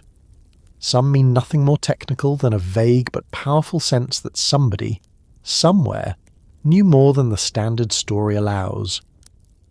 Atlantean becomes a way of naming surplus intelligence in the ancient past. It is a dramatic word for a feeling of excess. The monument seems too exact, too confident, too large, too durable, so the explanation is pushed backward into a vanished source. Take the stone itself. Even before one gets into measurements and alignments, the sheer material fact of the pyramid does a lot of the work. This is not a mud brick platform enlarged over generations until it reached an impressive but slightly uncertain compromise with gravity. This is a structure built from millions of limestone blocks, with granite used for key internal spaces, laid out on a scale so vast that the mind has trouble holding the whole project at once. One block is manageable, 10 blocks are imaginable. A quarry face, a transport route, labour teams, ramps, levering, placement, fitting, course after course, year after year, all of that remains understandable in pieces. But the whole effect is difficult. The totality becomes overwhelming. When the totality becomes overwhelming, people begin borrowing explanations from wherever grandness seems available. That is one reason Atlantis has such long legs in conversations like this. It is not necessarily because the evidence compels it. It is because Atlantis is one of the few stories large enough to match the monument emotionally. If a structure feels superhuman in its scale, people often reach for a civilization they imagine was somehow supernormal in its knowledge. Ancient Egypt, despite its brilliance, has often been unfairly treated in modern popular thinking, as a civilization that should astonish, but only up to an approved limit. Once it crosses that limit, some minds begin searching for another parent. Atlantis steps in as the overqualified tutor no one can quite prove existed, and no one can quite stop talking about. Then there is precision, which is where things become especially charged. The Great Pyramid gives the impression of accuracy. Its base, orientation, slopes and proportions all contribute to the sense that this was not just ambitious construction, but highly controlled construction. And there is something about accuracy that unsettles people more than size alone. A huge building can be excused as brute force, labour and time. A highly controlled building suggests method. It suggests planning before effort. It suggests surveying, checking, correcting, and a willingness to care about small differences even while handling enormous masses. That combination feels advanced in a way modern people recognise immediately. We may not all know how to build a pyramid, but we know what precision looks like, and we know it usually demands discipline. That is where the talk of lost knowledge begins to gather speed. The pyramid's alignment is a perfect example of this. People learn that it is oriented with impressive accuracy to the cardinal directions, and the reaction is often not, "How interesting, the old kingdom state was highly capable." The reaction is more like, "Wait, how on earth did they manage that?" The question is reasonable. The trouble is that many people underestimate what careful observation, repeated surveying, and a civilization deeply attentive to sky and season can accomplish without modern instruments. Ancient people were not waiting around helplessly for laser levels to be invented so they could finally get serious about architecture. They observed, measured, marked, corrected, and worked within traditions that valued orientation because orientation mattered religiously, politically and symbolically. Still, because modern people tend to associate high precision with modern tools, the Great Pyramid's alignment becomes one of the first things recast as evidence for something more mysterious. And then the measurements start getting invited in. Ratios, slope angles, perimeter ideas, height relationships, possible mathematical correspondences, all of these have attracted generations of fascinated readers. Some analyses are careful. Some are creative in the way that a cat is creative with a curtain. The pyramid has been said to encode Earth dimensions, astronomical cycles, advanced geometry, sacred constants, prophetic timelines, and enough hidden messages to make one suspect the monument has spent the last few centuries being treated like a stone notebook by people who never met a pattern they did not want to underline. Yet beneath the exaggeration, there is a genuine source of wonder. The pyramid is measured. It behaves like something designed with intention, not approximate convenience. It is not random mass, it is organised mass. That matters. People who favour Atlantis often look at this and conclude that only a long-developed high civilization could have produced or transmitted such knowledge. And in fairness, they are responding to something real, though not necessarily in the way they think. They are responding to the fact that monumental order does imply deep cultural preparation. Structures like this do not spring from whim. They arise from administrative systems, technical traditions, labour coordination, religious purpose, and accumulated understanding. Where the alternative view parts ways with the mainstream is not in noticing depth, but in assigning its source. Egyptology locates that depth within the Nile world and its internal development. Atlantean theories push the source further back, imagining Egypt as inheritor rather than primary creator. Stoneworking adds another layer. The Great Pyramid's core blocks vary, and not every block is some impossible object of machine-like perfection. That should be said plainly because a lot of popular writing likes to speak as though every inch of the monument was finished to jewellers' tolerances by solemn philosopher engineers with supernatural forearms. Real construction is messier than that, and yet certain features, especially casing work and internal granite elements, do create lasting admiration. Granite in particular has done an enormous amount of work in the imagination. It is hard, heavy, difficult to shape, and therefore perfectly suited to arguments about lost knowledge. Mention granite beams or chamber elements, and suddenly the atmosphere in the room changes. People sit forward. Somebody says copper tools could not possibly do it. Somebody else replies that experimental archaeology suggests more is possible than people assume. A third person quietly develops a headache. The Great Pyramid has been creating this social arrangement for a long time. What is really at stake in these arguments is not just tools, it is capacity. Could a civilization this early, using the materials and methods available to it, produce this result? Mainstream archaeology says yes, through organised labour, repeated technique, skilled stone handling, and long preparation. Alternative writers say the result still looks too clean, too ambitious, too mathematically aware, too physically demanding, and therefore points to a higher inheritance. Atlantis becomes attractive because it can be imagined as that inheritance, without needing to leave behind a complete record. It functions almost like a blank cheque written against human uncertainty. Whenever ancient skill feels larger than expected, Atlantis is there to cover the difference. Scale matters just as much. Even people who know the statistics often do not emotionally absorb them until they picture the work as process rather than number. This is not simply a large monument. It is a mountain of decisions. Quarrying, transporting, organising, feeding workers, assigning teams, levelling foundation surfaces, maintaining lines, managing materials, timing construction phases, shaping interior spaces before outer mass enclosed them, planning the whole complex in relation to the plateau and the surrounding funerary landscape. All of this implies not only effort, but command. And command at this scale feels civilizational. It does not feel local or accidental. That is another place where Atlantean thinking hooks itself onto the pyramid. A project of this size seems to some more like the expression of a grand inherited order than a single dynasty's ambition. There is also a psychological effect produced by large, simple forms. If a structure is very elaborate, modern viewers can comfort themselves by assuming ornament or complexity disguises its practical limits. The Great Pyramid does not offer that comfort. It is just a giant geometric claim. It says, in effect, we intended this shape at this size in this place, and then we made it happen.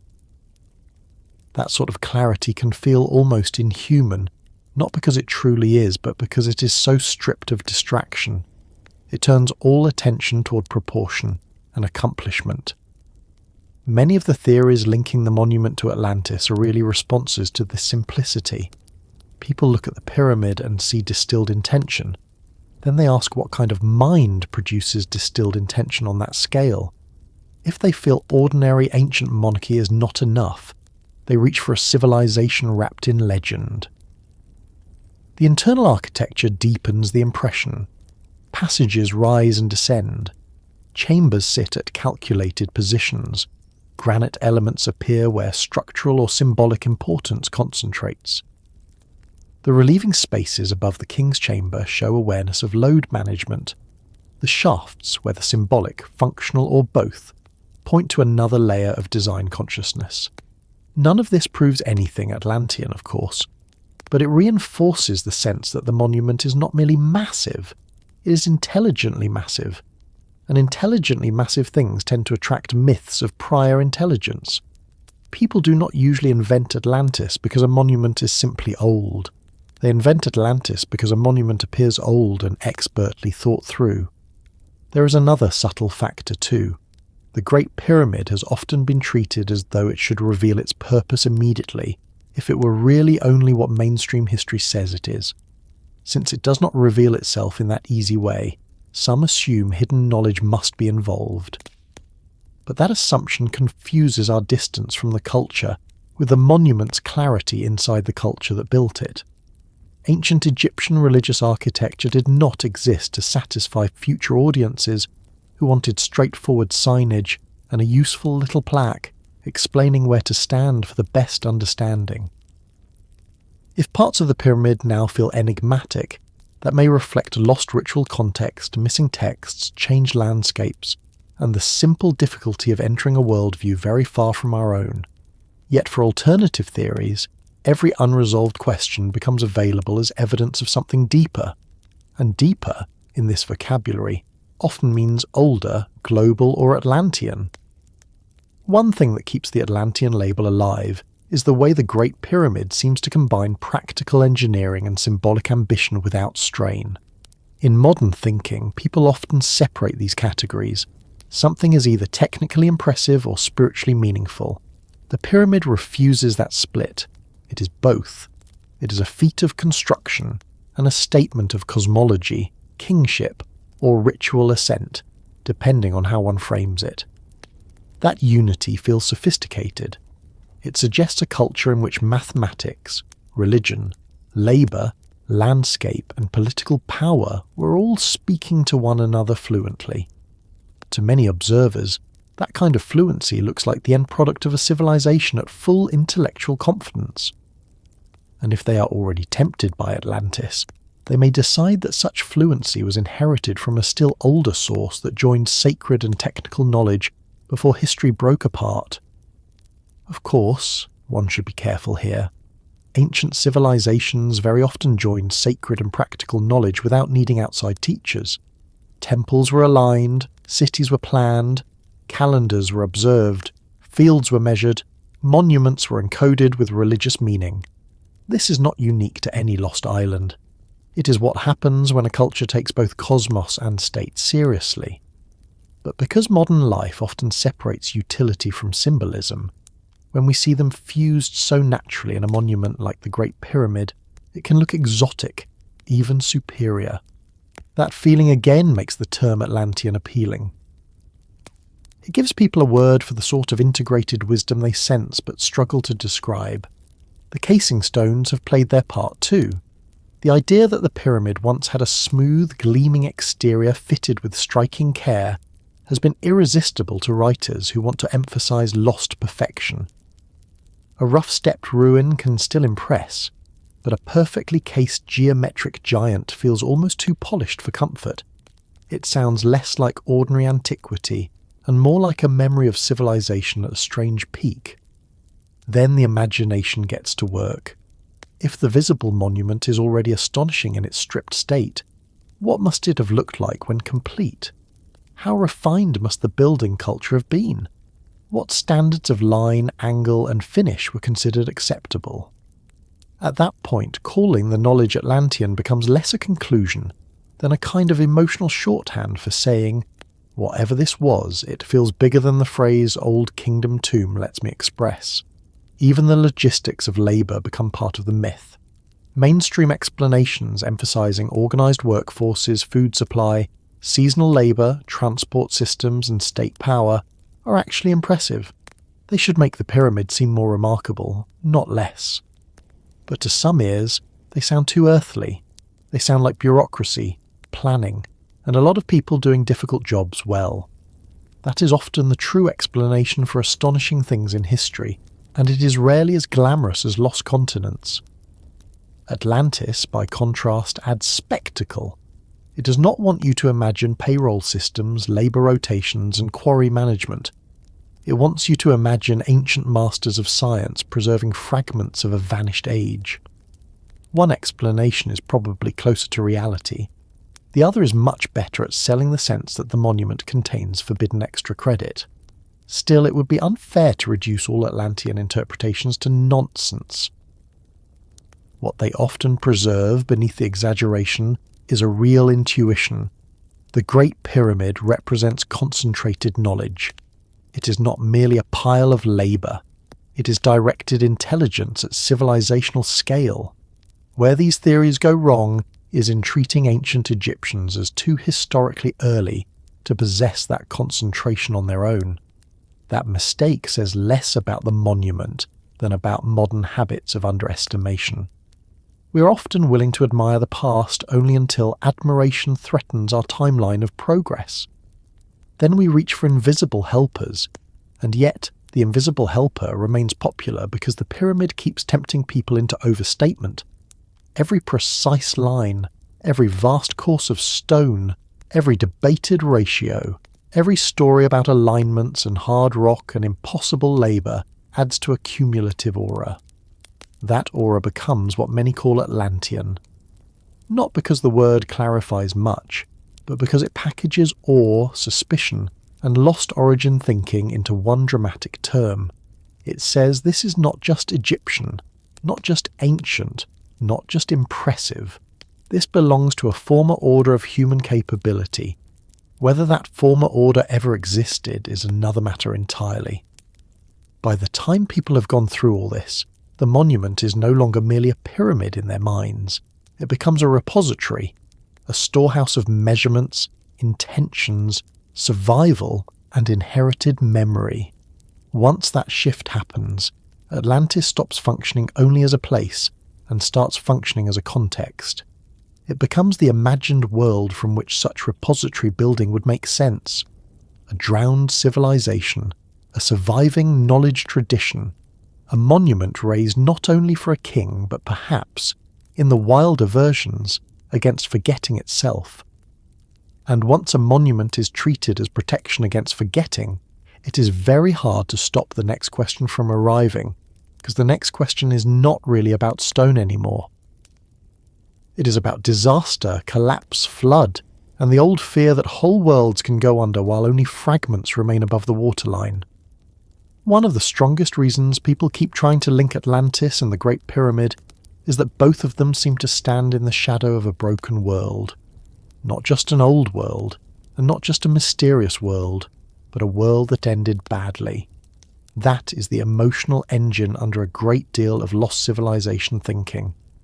People are not only fascinated by the idea that ancient societies knew remarkable things, they are fascinated by the idea that those societies were interrupted.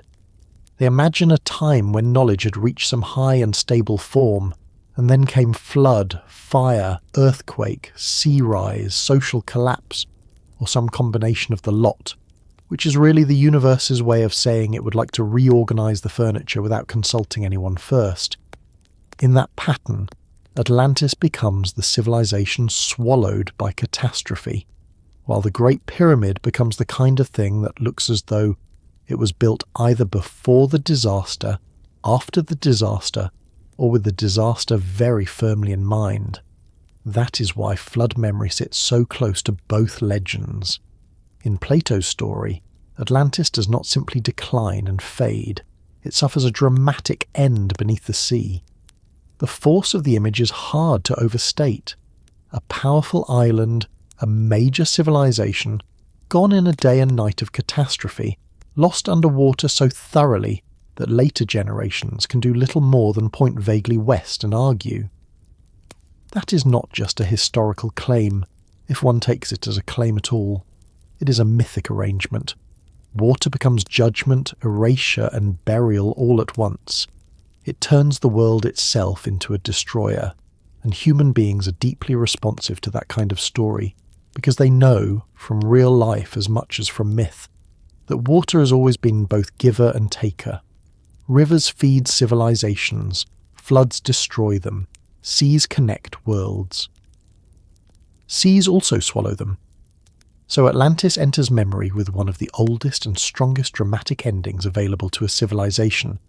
It goes under. The Great Pyramid, by contrast, does not go under. It stays above. And that contrast is exactly what makes the pairing so appealing. One story gives us the lost world. The other gives us the survivor. If Atlantis is memory of a civilization destroyed by catastrophe, then the Great Pyramid begins to look, in the more speculative imagination, like the sort of monument that could stand after such destruction. It is hard not to notice how naturally those roles fall into place. Atlantis is the warning. Giza is the remnant. Atlantis is the world that drowned.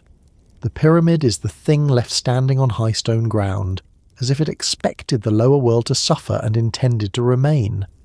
Whether any of that is historically sound is a separate issue. Emotionally, the fit is extremely neat. Flood stories themselves are so widespread that they almost invite this kind of thinking. Across many cultures, one finds tales of waters rising, worlds being swept clean, human order interrupted, survivors carrying memory forward, and the old age ending so that a new one may begin. These stories differ in detail, purpose, and theology, of course. Some are moral, some are cosmological, some are local, some may preserve echoes of actual regional disasters. But taken together, they establish a pattern that human beings seem never to tire of returning to. We imagine that there was a before and an after, and that between them stood water. Atlantis fits this pattern perfectly, because it offers a named civilization to place inside the flood memory. It does not just tell us that disaster happened. It tells us that a society with cities, kings, laws, and prestige was overwhelmed by it. Once that pattern is in the mind, it begins reaching toward monuments that appear built to outlast catastrophe. The Great Pyramid is one of the strongest candidates because it looks durable in a way that feels almost argumentative. It does not merely sit in the desert, it seems to insist on survival. Its scale, form, and mass all contribute to the impression that it was made to remain even when almost everything around it changed. In a speculative framework, that becomes deeply suggestive. If there really had been an earlier age destroyed by flood or global upheaval, what sort of architecture would survive? Probably not delicate halls or wooden palaces. Probably not records written on perishable materials. Stone would survive. Height would survive. Simplicity of mass would survive. A giant pyramid on a plateau begins to look like the kind of answer a catastrophe-conscious civilization might produce. This is where people start speaking of broken worlds, not in the sense that the planet literally cracked open like a dropped ceramic bowl, though some theories do occasionally begin sounding as if the Earth should have come with a warranty. What they mean is that human history may have been interrupted more severely than conventional timelines tend to emphasize. Instead of a smooth development from simple beginnings to later complexity, they imagine cycles: rise, catastrophe, reset, rebuilding, forgetting, rediscovery. In that framework, Atlantis is not just one lost island. It becomes the symbol of a whole former chapter of civilization. And the Great Pyramid stops being merely an achievement of dynastic Egypt and begins to resemble a surviving node in a much older chain of human knowledge. There is a good reason this way of thinking feels persuasive to many people. The natural world really does preserve evidence of dramatic change. Coasts move, rivers change course, seas rise, settlements disappear beneath sediment or water, earthquakes alter landscapes, volcanic eruptions end local worlds with horrifying efficiency. Desertification transforms once livable areas into difficult terrain. Memory often survives these changes in broken form. A story remains even when its original setting is gone. A ritual remains even when its original explanation fades. A place name remains even when the place itself has changed. So when people hear of Atlantis sinking or hear flood traditions from many cultures, they do not automatically dismiss them as fantasy. They suspect there may be some old memory inside them, though perhaps enlarged, moralized, or compressed by retelling. And if one begins granting old stories that much dignity, the next step comes quickly. Could the Great Pyramid be part of the afterlife of catastrophe memory? Not afterlife in the funerary sense, though Egypt always makes that phrase work overtime, but afterlife in the sense of what remains culturally after a world breaks. Some people think yes. They imagine Egypt as a land where fragments of older knowledge were preserved after maritime or coastal civilizations were destroyed. In that view, the pyramid is not only a tomb or royal monument, it is also a civilizational stabilizer. It marks continuity after collapse. It says in stone that order can be rebuilt and memory can be fixed into forms more durable than cities near the sea. You can see why that idea appeals. Catastrophe makes survival noble. Survival makes preservation meaningful. Preservation makes monuments feel larger than politics. Once that chain is in place, the Great Pyramid becomes something more than architecture. It becomes a response to human fragility, not because the evidence clearly shows that was its purpose, but because the form itself invites such readings. It is broad-based, high, stable, stripped down, and stubbornly difficult to erase. It seems less like a celebration of one reign, and more like an answer to time itself. Give people a structure like that and a legendary civilization destroyed by water, and they will start building bridges between them in the mind whether historians approve or not. There is another, subtler reason catastrophe sits behind both legends. Broken worlds create missing records, and missing records create explanatory freedom. If Atlantis sank, then its archives sank too. If ancient catastrophes repeatedly erased human societies, then whole chapters of development could vanish. That logic is extremely useful for alternative theories because it explains why evidence feels scarce. The proof is gone because the world itself removed it. The gaps are not a problem. The gaps are part of the story. This way of thinking can become too convenient very quickly, of course. A theory that treats missing evidence as support instead of challenge can float almost anywhere it likes. But as narrative logic, it is powerful. People understand loss. They understand that disaster can take records with it. So the absence of direct links between Atlantis and the Great Pyramid does not necessarily weaken the idea for believers. It may strengthen it by fitting the catastrophe model. Then there is Egypt itself, which complicates matters in interesting ways. Egypt is a civilization built around the Nile, and the Nile is a river of annual flooding. Not destructive sea flood in the Atlantean sense, but life-giving inundation. Egyptian culture developed in relationship to water that arrived, spread, nourished, and withdrew. Flood in Egypt was not automatically disaster. It was order, rhythm, fertility, taxation, administration, and agricultural possibility. That makes the Great Pyramid's association with catastrophe a little more indirect than Atlantis's. And yet the broader environment of ancient thought still included the awareness that waters could shape the fate of civilization. The Nile taught that life depends on water arriving properly. Flood myths elsewhere taught that worlds can end when water arrives improperly. Between those two truths lies a very old human anxiety. Civilization is never completely secure from the forces that made it possible. That anxiety becomes especially vivid when later writers begin imagining prehistory in terms of climate shifts and rising seas. Coastlines after the Ice Age change significantly. Areas that once supported human life may now lie underwater. That fact has inspired a great deal of speculation, some careful and some wildly enthusiastic, about whether flood myths preserve memory of real post-glacial sea rise or regional inundations remembered across generations. Atlantis slips easily into that frame. So does the idea of a former coastal or island civilization lost by rising waters. Once that frame is accepted, even partially, Egypt looks interesting for a simple geographical reason. It is not an oceanic island culture. It is an inland river civilization with desert margins and stable stone high ground. If you are imagining where fragments of a drowned world's memory might survive, Egypt begins to look like a plausible keeper, not because Plato must be literally right in every detail, but because civilizations away from drowned coasts are exactly the kind of places where displaced stories and migrants might arrive. This is also why people love the image of priestly transmission. A broken world survives not through total preservation, but through fragments carried by specialists. Priests, sages, navigators, astronomers, survivors, lawgivers, temple builders. They move memory from the drowned world into the next one. Whether by migration, teaching, or ritual continuity, they ensure that something is not lost. In that imagined process, the Great Pyramid becomes the sort of thing such specialists would eventually help produce. It would not necessarily be a direct copy of Atlantean architecture.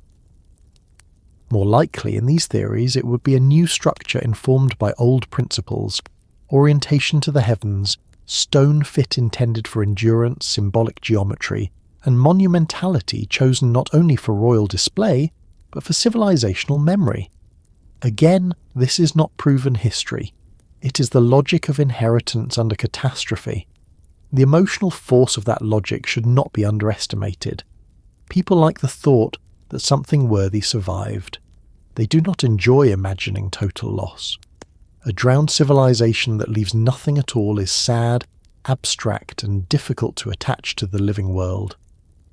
But a drowned civilization that leaves behind teachings, measurements, alignments, or sacred building principles is more satisfying. It means catastrophe did not win completely. It means the world broke, but not all the way. The Great Pyramid fits beautifully into that need, because it looks like the kind of thing you build when you're serious about defeating oblivion. Not necessarily sea level rise, not necessarily any one cataclysm, but forgetting itself. It has that quality. It feels like memory given shape and weight, and there is one more feature that keeps flood and pyramid close together in speculative thinking: elevation. Atlantis is imagined as going downward. The Great Pyramid goes upward. That contrast matters symbolically. What sinks and what rises become moral as well as physical images. The lost island is swallowed. The stone mountain stands above.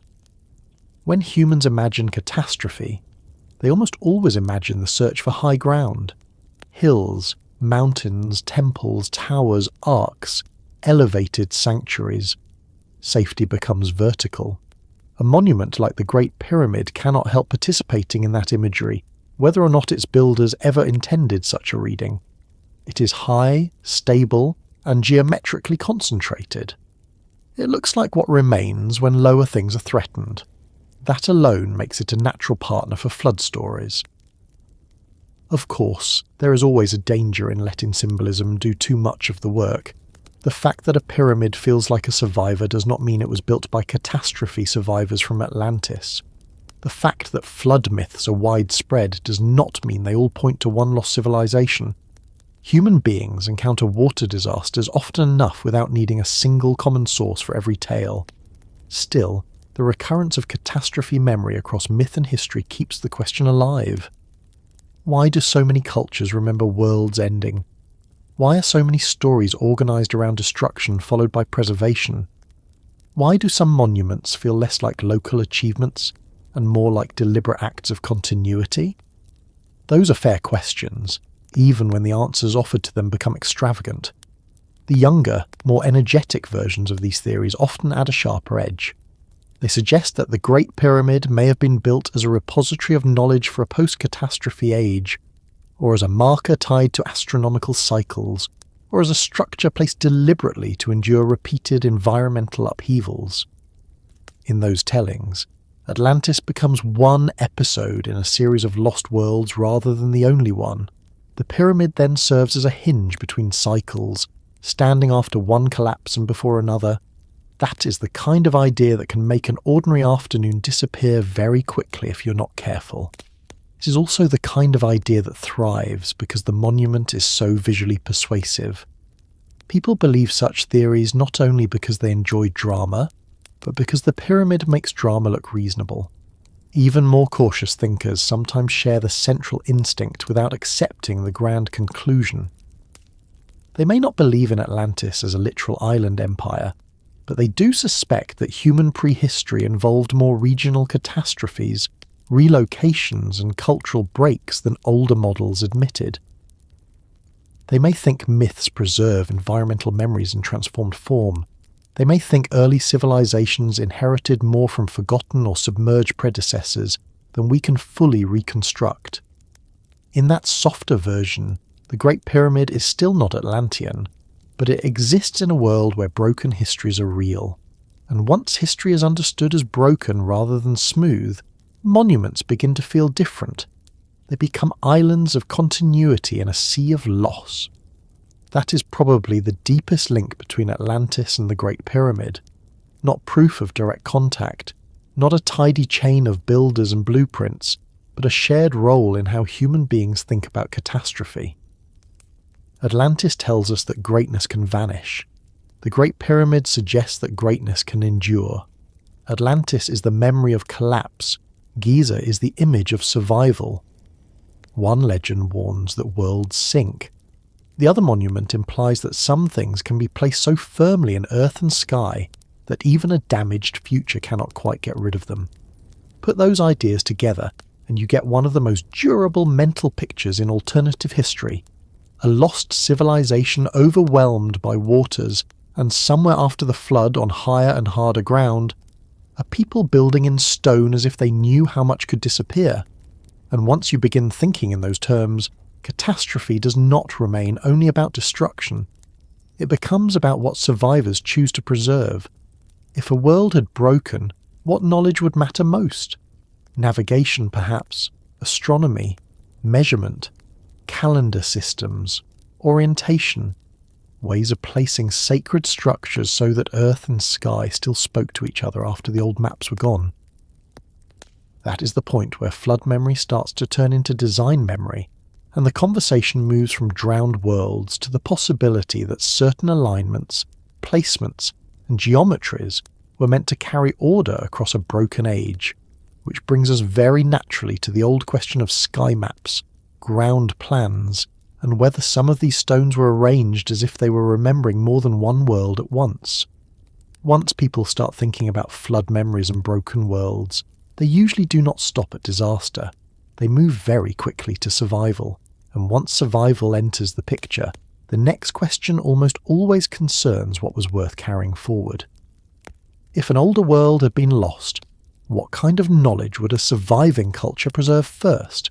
Not every custom, not every building style, not every local habit. The things most likely to matter would be the things that helped people orient themselves again.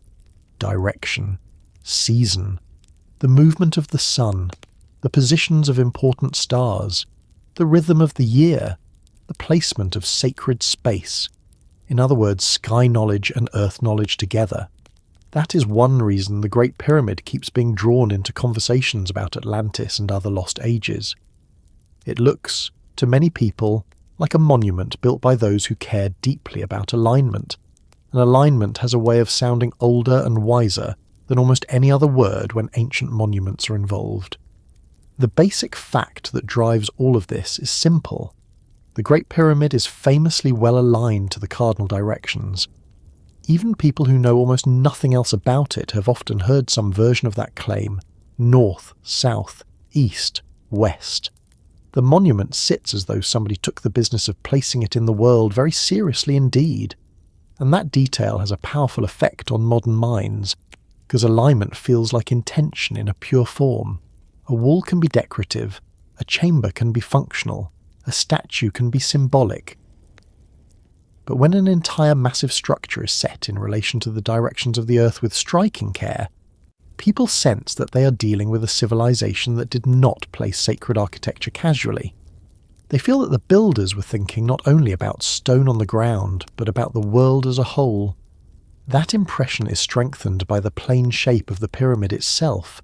Because the form is so simple, almost everything about it seems to belong to first principles. There is very little ornament to distract from questions of placement and proportion. The structure rises from a square base. Its sides face the directions. Its form meets the sky in a clean geometry. This encourages people to think of it as a kind of giant instrument, or at least a giant statement of orientation. They may not be right in every theory they attach to it, but the monument invites the thought. It looks like something that was meant to stand not only in a particular place, but in correct relation to a larger order. Once that idea takes hold, sky maps begin to appear. Some are cautious, some are bold, and some are so eager that they treat every bright object in the heavens as if it must have had a corresponding stone somewhere on Earth, waiting patiently for modern pattern seekers to discover it. Still, the broader instinct is understandable. Ancient civilizations watched the sky carefully. They had to. Agricultural life depends on season. River behavior depends on calendar. Ritual life depends on timing. Kingship depends on cosmic order if a culture understands rule as part of the world's proper arrangement. Egypt in particular cared intensely about celestial cycles. The sun, certain stars, the timing of inundation, the symbolic movement between horizon and horizon, all of this mattered. So when people look at the Great Pyramid and suspect it was aligned with unusual care, They are not wrong to think the sky was involved. Where disagreement begins is in how far that involvement went. Mainstream explanations tend to stay within the framework of ancient Egyptian religion, surveying skill and state ritual. In that view, alignment expresses the Egyptian concern with order, stability, and the king's place within a cosmos that had to be maintained against disorder. Orientation was sacred because orientation was political, agricultural, and religious all at once. If the king was to be buried in a monument that expressed his passage, authority, and relation to divine order, then placing that monument properly mattered. The heavens were not decorative background. They were part of the structure's meaning. This is already impressive, and it needs no Atlantis to make sense of it. But for those attracted to the lost civilization idea, this is only the beginning. They look at the same alignment and conclude not merely that Egyptians cared about the sky, but that they inherited an older system of sacred geography from a much earlier world. The appeal of that conclusion comes partly from how people imagine ancient wisdom. Lost wisdom is rarely imagined as random. It is imagined as integrated. In those theories, a former civilization, whether called Atlantis or something else, did not separate astronomy from architecture, religion from surveying, or geography from spiritual meaning. Instead, it arranged sacred centres in relation to the heavens and the earth as one system. When people apply that model to the Great Pyramid, they treat Giza not just as a royal necropolis, but as a node in a planetary memory network, which is a very grand phrase for saying they think the builders were trying to anchor heavenly order into stone on the earth. The more careful versions of this idea speak in terms of symbolism and inherited principles. The less careful versions sometimes sound as though the whole globe was once managed by a committee of enlightened geometer priests who spent their days moving from continent to continent, making sure everything lined up nicely before lunch. Even without such excess, the link between sky and stone is very old. Human beings have long marked the earth in relation to the heavens.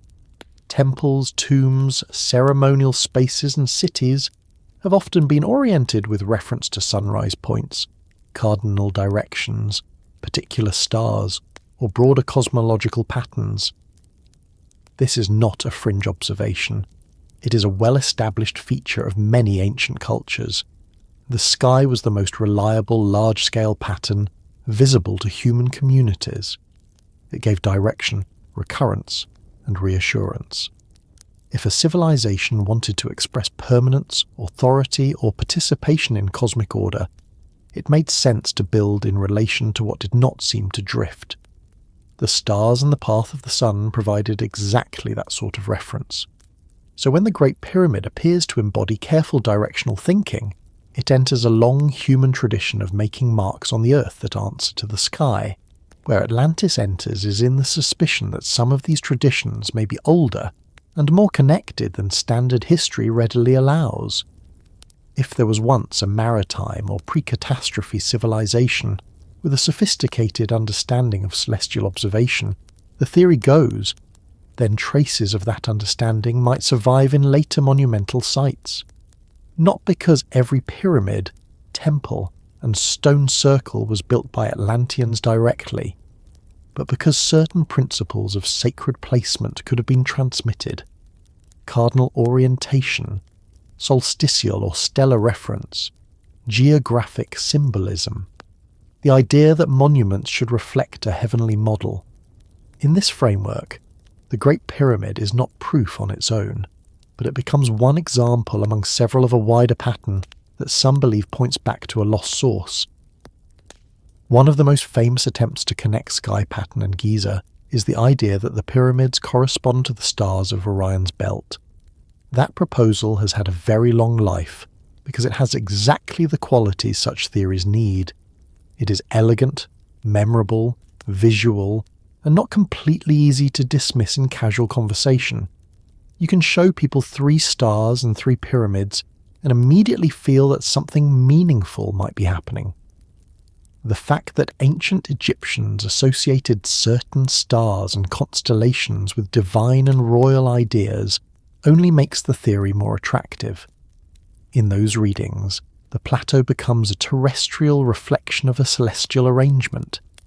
Giza becomes not just a burial landscape, but a sky map in stone. Once you allow that possibility even a little, it becomes much easier to imagine a longer tradition behind it, and Atlantis or some other ancestral civilization steps forward to provide one. Scholars naturally have debated such claims with varying levels of patience. Some see limited symbolic value without accepting the stronger versions. Others argue that the correspondences are being forced, that the matching is too loose, or that people are selecting patterns after the fact because human beings are very good at seeing meaningful shapes once they want them badly enough. That caution is fair. The sky is full of patterns, and the earth can be arranged in ways that resemble them if one is not careful. Still, even the debates themselves show why the topic remains alive. The Great Pyramid does not just look aligned, it looks alignable in a larger conceptual sense. People feel that it belongs in a conversation about celestial order, and once it is in that conversation, the scope of speculation expands quickly. There is also the matter of north. True north has a curious power over the imagination. It sounds like a technical term, but it feels almost moral. Something aligned to true north seems disciplined, accurate, and serious. When people hear that the Great Pyramid was set with extraordinary directional care, they often assume the builders possess not only skill, but a very high regard for cosmic order. That part is probably correct. What varies is the explanation of where that regard and that skill came from. Mainstream history sees it as the outcome of Egyptian observation, practice, and symbolic culture. Lost age theories see it as evidence of older inheritance, perhaps from a pre-flood civilization whose navigators and priestly astronomers had already mastered such orientation long before dynastic Egypt took shape. This is where sacred alignment starts to sound almost like memory. A culture rebuilding after catastrophe, in speculative accounts, would need fixed reference points. The land may change, coasts may sink, cities may vanish, but the sky remains the same in its broader patterns, even if local precession and long cycles complicate the details over great spans of time. So the stars become the archive that disaster cannot drown. If that way of thinking was important to survivors of an older world, they might preserve celestial knowledge as the backbone of cultural continuity. Build by the stars, place temples by the heavens, use the cardinal directions to restore order on earth. Seen in that light, the Great Pyramid begins to look not merely like an Egyptian royal tomb, but like a product of a wider impulse to rebuild civilization around the most stable references available. That is a beautiful theory, and like many beautiful theories, it can become too confident too quickly. One should always remember that ancient Egyptians themselves had every reason to align monuments carefully, without needing refugees from a drowned island to arrive with star charts tucked into waterproof bags. They lived in a landscape where orientation mattered. The Nile ran along a strong directional axis. The sun's daily cycle and the stars' nightly movement formed part of a richly observed environment. Their religion and kingship were saturated with ideas of order and renewal. A monument like the Great Pyramid can emerge naturally from that world. Yet people persist in seeking older links because the structure feels so settled in cosmic terms. It feels less improvised than inherited, at least to those already inclined toward that possibility. The plateau as a whole strengthens this impression. Giza is not just one pyramid, it is a landscape of placement. Main pyramids, subsidiary structures, temples, causeways, tombs, and the Sphinx all participate in a designed environment. Even without adopting the most extravagant claims, one can see that this is not architecture in isolation. It is a field of meaning laid onto the earth. Alternative thinkers often take this as support for a sacred geography model.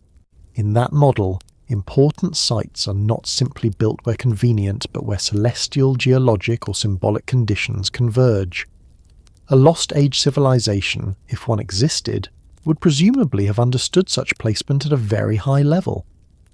The Great Pyramid then becomes either a direct inheritance of that system, or one of its strongest surviving echoes.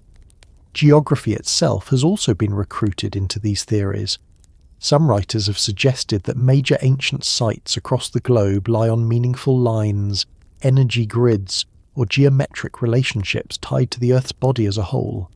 These ideas vary wildly in seriousness. Some are presented with charts, maps, and enough lines crossing continents to make the planet look like it is applying for a job in tailoring. Others are more modest and simply argue that certain ancient cultures thought on a larger geographic scale than we usually grant them.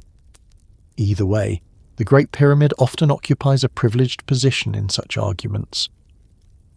Its fame, apparent precision, and visual centrality make it an irresistible anchor point for anyone trying to turn ancient monuments into a coordinated global pattern. What is interesting is that even people who reject the more dramatic versions often agree on a simpler truth. Alignment mattered because relationship mattered.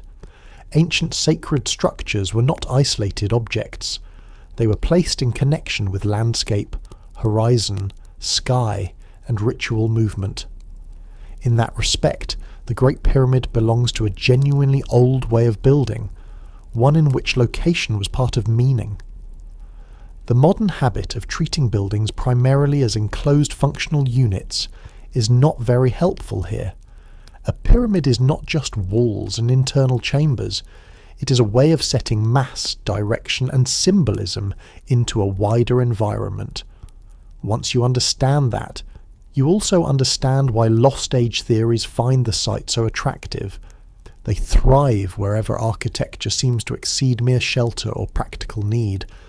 The question of precession often wanders into these discussions as well.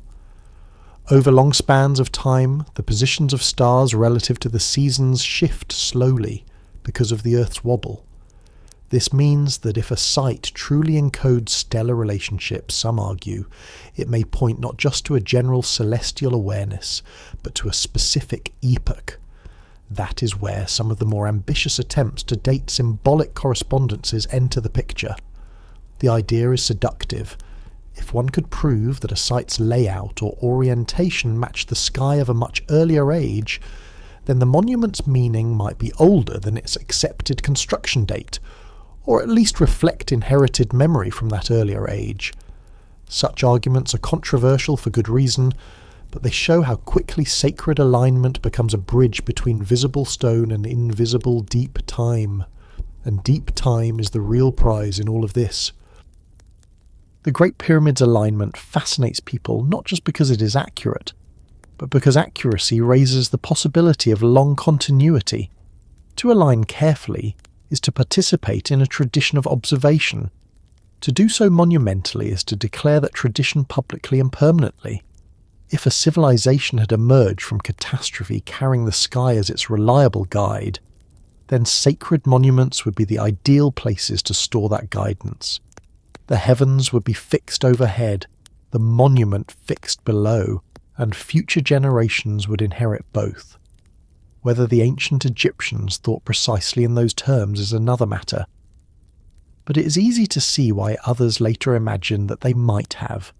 The conversation becomes even more intense when hidden or internal features are brought into it. People hear about shafts and immediately want them to point to stars. They hear about chambers and imagine initiatory routes tied to celestial ascent. They hear about the monument's shape and infer symbolic relationships to light, horizon, and the meeting of earth with sky. Some of these interpretations may be excessive, but they arise from a legitimate intuition that the pyramid is more than a pile of heavy stone. It has conceptual architecture. It organizes movement, position, and direction in deliberate ways. That alone makes it feel part of an intellectual system, and systems are exactly what people think were lost when Atlantis supposedly fell.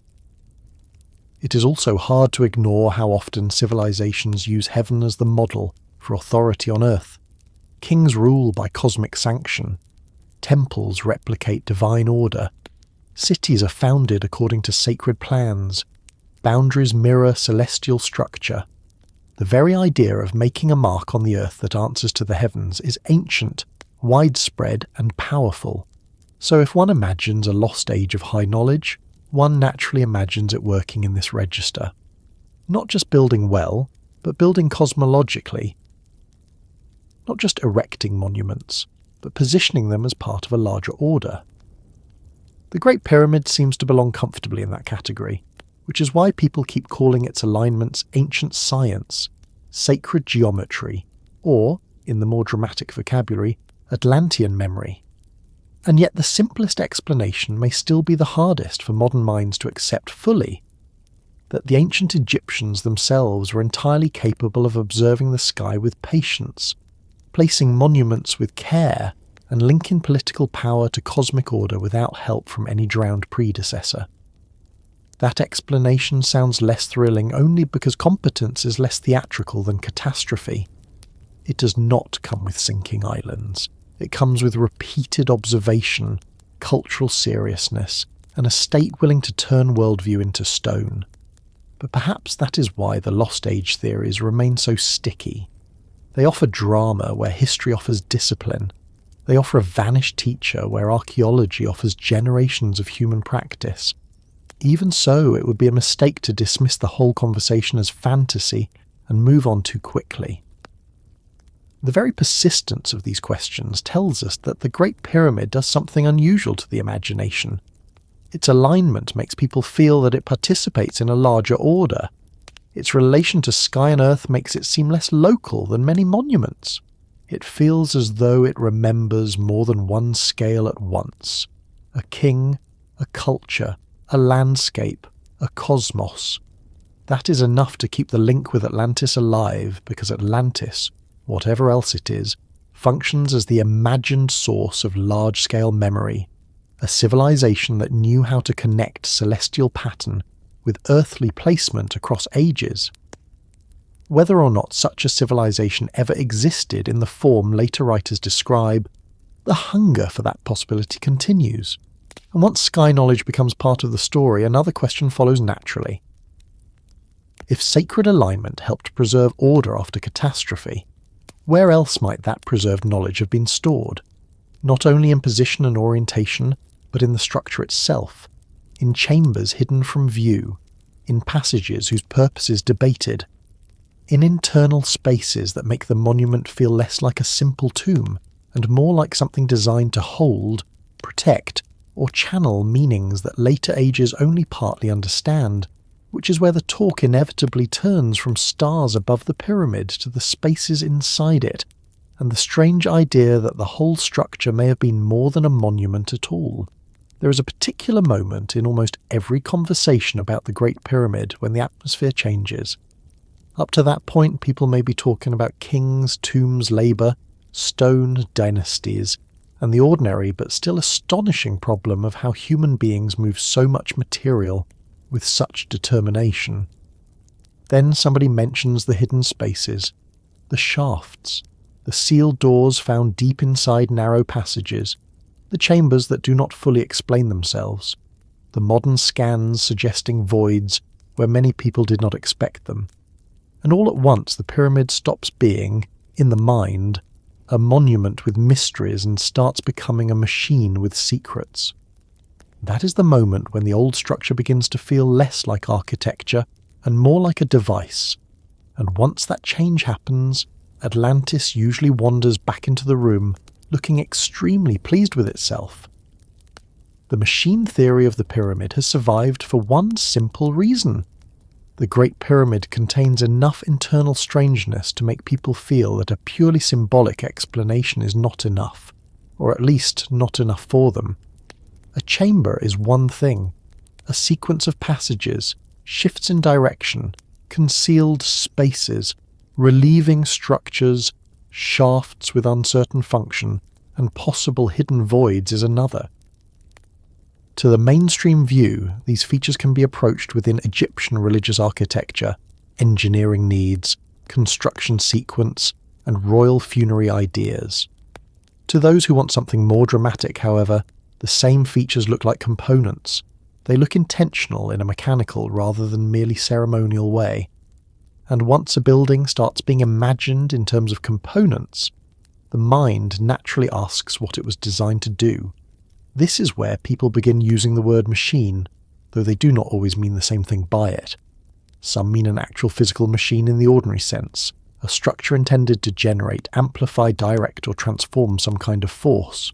Some mean a ritual machine, a carefully designed environment meant to produce spiritual or symbolic effects during ceremonies of kingship, rebirth, or ascent. Some mean a resonance chamber, a monument built to interact with sound, vibration, water, earth currents, or celestial cycles. Some mean a knowledge machine, a structure that stores encoded information in its dimensions and internal relationships. And some mean all of these at once, which is usually a sign that one should slow down, breathe, and perhaps make tea before continuing, because a theory that explains every mystery in every direction at once is often less a solution than a parade. Still, the appeal is obvious. The Great Pyramid feels engineered in a deep way, not just built, but arranged. An arrangement is what encourages machine thinking. A pile of stone does not invite such theories.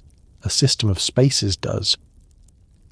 People hear about the descending passage heading underground, the ascending passage breaking away from it, the grand gallery rising with that strange, steep interior, the king's chamber with its granite construction, the so-called queen's chamber positioned elsewhere inside the body, the relieving spaces above, the shafts running outward, and then the later discoveries of blocking stones and unexplained cavities, and they feel that they are not looking at a simple burial mound writ large.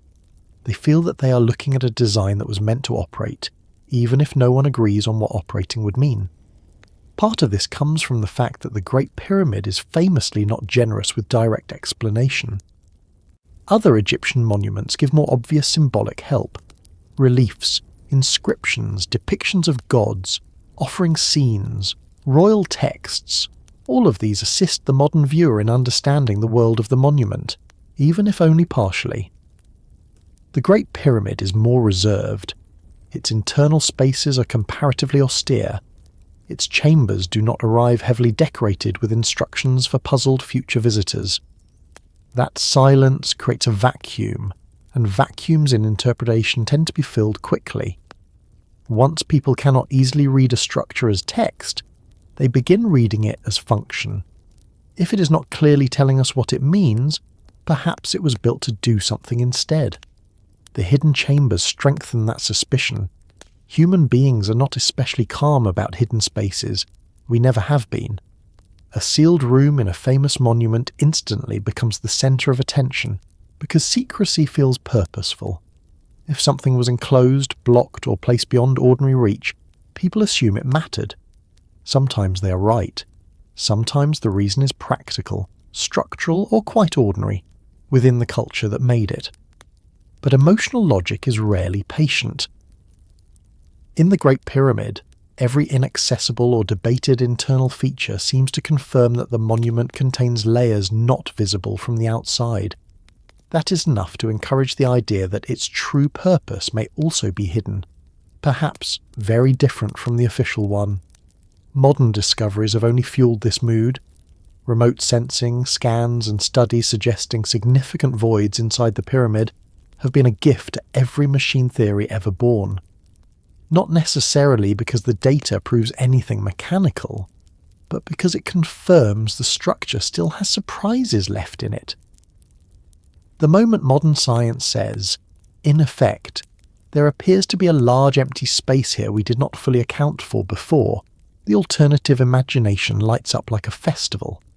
Hidden chamber, big void, unknown cavity. These phrases have enormous power because they tell the public that even now, after centuries of study, the pyramid remains internally incomplete as an object of knowledge. Once incompleteness becomes part of its identity, more ambitious ideas gain confidence. If we still do not know everything inside, how can anyone be sure what it was for? That question is not unreasonable in itself. The problem lies in how quickly uncertainty is turned into machinery. There is a large difference between saying we do not yet understand every internal feature and saying the structure was a power plant, an energy device, or a surviving Atlantean instrument. But the jump keeps happening because many people find ceremonial explanations too soft for so much stone and so much design. They imagine that an engineering achievement of this scale must have had a correspondingly practical or technical purpose. To them, the idea that the pyramid served only symbolic, funerary, or ritual functions feels like building a cathedral-sized lockbox for meaning when one could instead imagine a spectacular apparatus. The machine theory satisfies the urge to make function equal grandeur. The most famous versions of the machine theory often revolve around energy.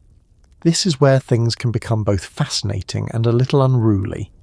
The pyramid has been called a generator, a resonator, a transmitter, a collector, a kind of ancient battery, a water-powered system, a structure designed to concentrate telluric energy, even a mechanism for interacting with the electromagnetic character of the Earth. Some proposals lean on acoustics, noting the resonant qualities of certain internal spaces and the properties of granite and limestone. Some emphasize the shafts and chambers as if they were conduits or tuned passageways. Some imagine chemical reactions. Some bring in water beneath the plateau. Some use language so confidently technical that one can almost hear the desert itself politely asking for peer review. What makes these ideas stick is not only that they sound exciting, it is that parts of the monument do genuinely look as though engineering mattered at more than one level. The king's chamber is not just a cavity hollowed into a pile of stone. Its granite construction, the relieving spaces above it, and its position within the mass of the pyramid suggests serious concern with load, design, and internal arrangement. The Grand Gallery is not just a corridor, it is a strangely impressive space, high and steep. Unlike what many people expect inside a tomb, the shafts, whatever their exact role, add another layer of deliberate patterning. These features may be explainable within a ritual architectural framework, but they are substantial enough that people do not feel silly asking whether something more technical was happening. There is also the matter of materials. Granite has had a remarkable career as the unofficial mascot of lost technology arguments. It is hard, heavy, difficult to work, and when placed inside an already extraordinary monument, it quickly becomes the star witness for anyone arguing that the builders possessed knowledge beyond accepted limits. The fact that the king's chamber and its structural context involve granite makes it especially attractive to machine theorists. Granite sounds serious. It sounds permanent. It sounds like the sort of thing an ancient power device ought to contain, even if this is partly the result of modern ears hearing hard stone and immediately imagining science fiction. Add the surrounding limestone, the contrast of materials, and the internal arrangement, and suddenly the pyramid begins to look, to certain minds, less like burial architecture and more like a tuned object. Sound is often brought in at this stage, and with good reason, though not always with good restraint. Large stone chambers do have acoustic properties. Resonance is real. Vibrations are real. Architecture shapes sound. The fact that some spaces inside the pyramid respond strongly to tone or vibration has encouraged a whole branch of thought suggesting that the structure was meant to work with frequency. In the gentler versions, this means ritual chant, ceremonial sound, or psychoacoustic effects connected to royal rites. In the stronger versions, the pyramid becomes a literal sonic technology, as though priests and engineers once stood within it humming carefully calibrated notes until the monument began doing something that modern buildings are sadly too shy to attempt. However exaggerated some of these proposals become, the underlying attraction is understandable. A hidden chamber can be a room. A resonant hidden chamber feels like part of an instrument. Water adds another layer of temptation. Some machine theories imagine underground water flow or hydraulic movement playing a role in how the structure functioned. Water beneath the plateau, pressure changes, vibrations, or interactions with subterranean geology are used to suggest the pyramid was designed to harness natural forces. This is the point where Atlantis tends to return with particular force, because a pre-flood or post-flood civilization imagined as highly advanced would naturally, in these theories, understand both geophysics and sacred design together. The Great Pyramid then becomes either a remnant of that knowledge or a faithful reproduction of it by Egyptian heirs. One no longer needs to imagine a mere tomb. One imagines a monument that does something with the earth itself, and yet one should notice how easily the machine theory depends on modern habits of thought. We're a technological people. When we encounter complexity, we think in systems. When we encounter hidden spaces, we think in mechanisms. When we see precision and internal organization, we imagine function first and meaning second. Ancient cultures often did not divide those categories the way we do. A ritual space could be engineered carefully because symbolism mattered. A chamber could be acoustically powerful because sound was part of sacred action. A shaft could connect the king symbolically to the heavens without serving as a practical pipe in the way a modern engineer might expect. The danger lies in assuming that because something has design intelligence, it must therefore be a machine in our sense. Still, the machine theory persists because mainstream explanations do not always satisfy the emotional scale of the monument. To say that the pyramid was a royal tomb within a wider religious worldview is historically grounded, but to many ears it can sound too modest. Not because tombs are modest, but because the Great Pyramid feels as though it should have a purpose commensurate with its sheer presence. People want its function to be as extraordinary as its form. That is why the idea of ancient power becomes so tempting. If the monument is overwhelming, perhaps its purpose was overwhelming too. Atlantis helps here by offering a civilization imagined as capable of combining the sacred and the technical at a very high level. A machine pyramid sounds less ridiculous if one already believes in a lost age of integrated knowledge. There is a subtler version of the machine theory that deserves more respect than the louder ones. This version does not claim the Great Pyramid was a power plant or a forgotten reactor hidden in plain sight. Instead, it suggests that the pyramid was a machine in the older sense of an arranged system, designed to bring about a result. A ritual machine, a kingship machine, a resurrection machine, a carefully structured environment through which the dead king and the state that supported him enacted the passage from earthly rule to cosmic order. In that reading, every passage and chamber matters, every spatial shift means something, every alignment participates in the king's transformation. The monument operates but symbolically and ceremonially rather than industrially. That may not satisfy people hoping for lost energy technology, but it is actually quite a powerful way to understand the building.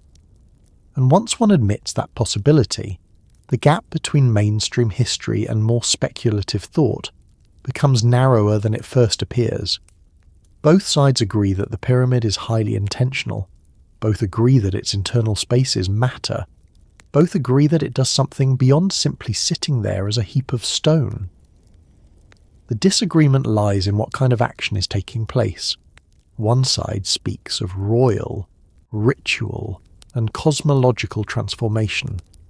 The other speaks of energy, resonance, transmission, or inherited technical design. Atlantis enters when the second side wants an ancestral source, worthy of such sophistication. If the pyramid behaves like a machine, they argue, perhaps the machine belongs to a knowledge tradition older than Egypt itself. This is where hidden chambers become especially potent. A hidden chamber can always be imagined as the real chamber, the missing piece, the room where the true purpose reveals itself. It is a very old pattern in human thought. We assume the secret room contains the secret answer. If only that sealed passage were opened, if only that void were entered, if only that block shaft were followed to its end, then surely the monument would confess. Treasure hunters once thought in terms of gold and burial goods. Modern mystery hunters think in terms of hidden technology or encoded systems. The instinct is the same. The unseen interior becomes the location of final truth. That is why every new scan or anomaly revives the machine theory so quickly. The idea feeds on incomplete access. At times, the Great Pyramid almost seems to encourage this by refusing to become simpler as knowledge increases. We know more about it than generations before us did, and yet the public image of the monument has not grown more ordinary. In some ways, it has grown stranger. The more one learns about relieving chambers, shafts, voids, structural choices and construction questions, the less the structure resembles the smooth, generic pyramid people first imagined from a distance. It becomes internally irregular, spatially layered, and architecturally surprising. That alone is enough to keep the sense of hidden power alive. A building with surprises inside feels active, even when inactive for millennia. One must also acknowledge the role of modern media in all this. The Great Pyramid has rarely been allowed to remain a monument for long before someone turns it into a mystery box. Films, documentaries, books, and endless speculative programs have trained audiences to expect revelation. There is always another chamber, another code, another theory, another expert standing in dramatic light suggesting that what we have been told may only be the surface. This atmosphere has made the machine theory easier to believe because it places the pyramid inside a familiar modern narrative. Official history says one thing, hidden evidence suggests another, and somewhere in the unexplored interior lies the truth. It is a very effective story shape. It is not always reliable, but it is excellent at keeping people awake later than they intended. Yet even if one strips away the more extravagant claims, something important remains. The Great Pyramid does feel like more than a static object. Its spaces are arranged with purpose. Its internal voids are not accidental holes left by tired workers who lost interest halfway through. Its chambers are placed, framed, and burdened by meaning and engineering together. In that sense, calling it a machine is not entirely absurd if one uses the word carefully. It is a device for producing effects, though the effects may be symbolic, political, ritual, and psychological rather than electrical. It transforms stone into experience. It organizes movement and expectation. It dramatizes ascent, concealment, centrality, and protected interior power. That is a kind of machine, just not the kind that plugs into anything. Of course, the stronger machine theories still tempt many because they promise a more radical answer. They promise that the Great Pyramid belongs not merely to Egypt, but to a deeper technological antiquity. They promise ancient power hidden under religious language. They promise that the old stories of Atlantis and lost civilizations were not just myths or moral tales, but broken recollections of a real scientific age. The hidden chambers then become not incidental mysteries, but the surviving compartments of that age. You can see why people love it. The theory turns a monument into a survivor, and history into a cover story. It makes the pyramid simultaneously more ancient and more modern than standard history allows. Whether one accepts any of that is another matter. But the fact that the machine theory refuses to go away tells us something valuable. It tells us that the Great Pyramid continues to produce the feeling of withheld function. It tells us that hidden space naturally invites hidden purpose. It tells us that people are not content merely to admire the monument. They want to know what kind of intelligence shaped it, and whether that intelligence belonged fully to dynastic Egypt, or partly to something older and now lost. That question leads directly to the next and perhaps even more difficult one. Because once you begin to suspect hidden inheritance behind Egyptian greatness, you can no longer avoid asking whether Egypt created everything we see at Giza for itself, or whether it received at least some part of that vision from a world that had already vanished. The idea that Egypt may have inherited more than it created is one of the reasons the Great Pyramid has never stayed comfortably inside the official story for very long. Not because the official story is empty, and not because ancient Egypt somehow needs help to be impressive, but because inheritance is one of the oldest and most normal features of civilization itself.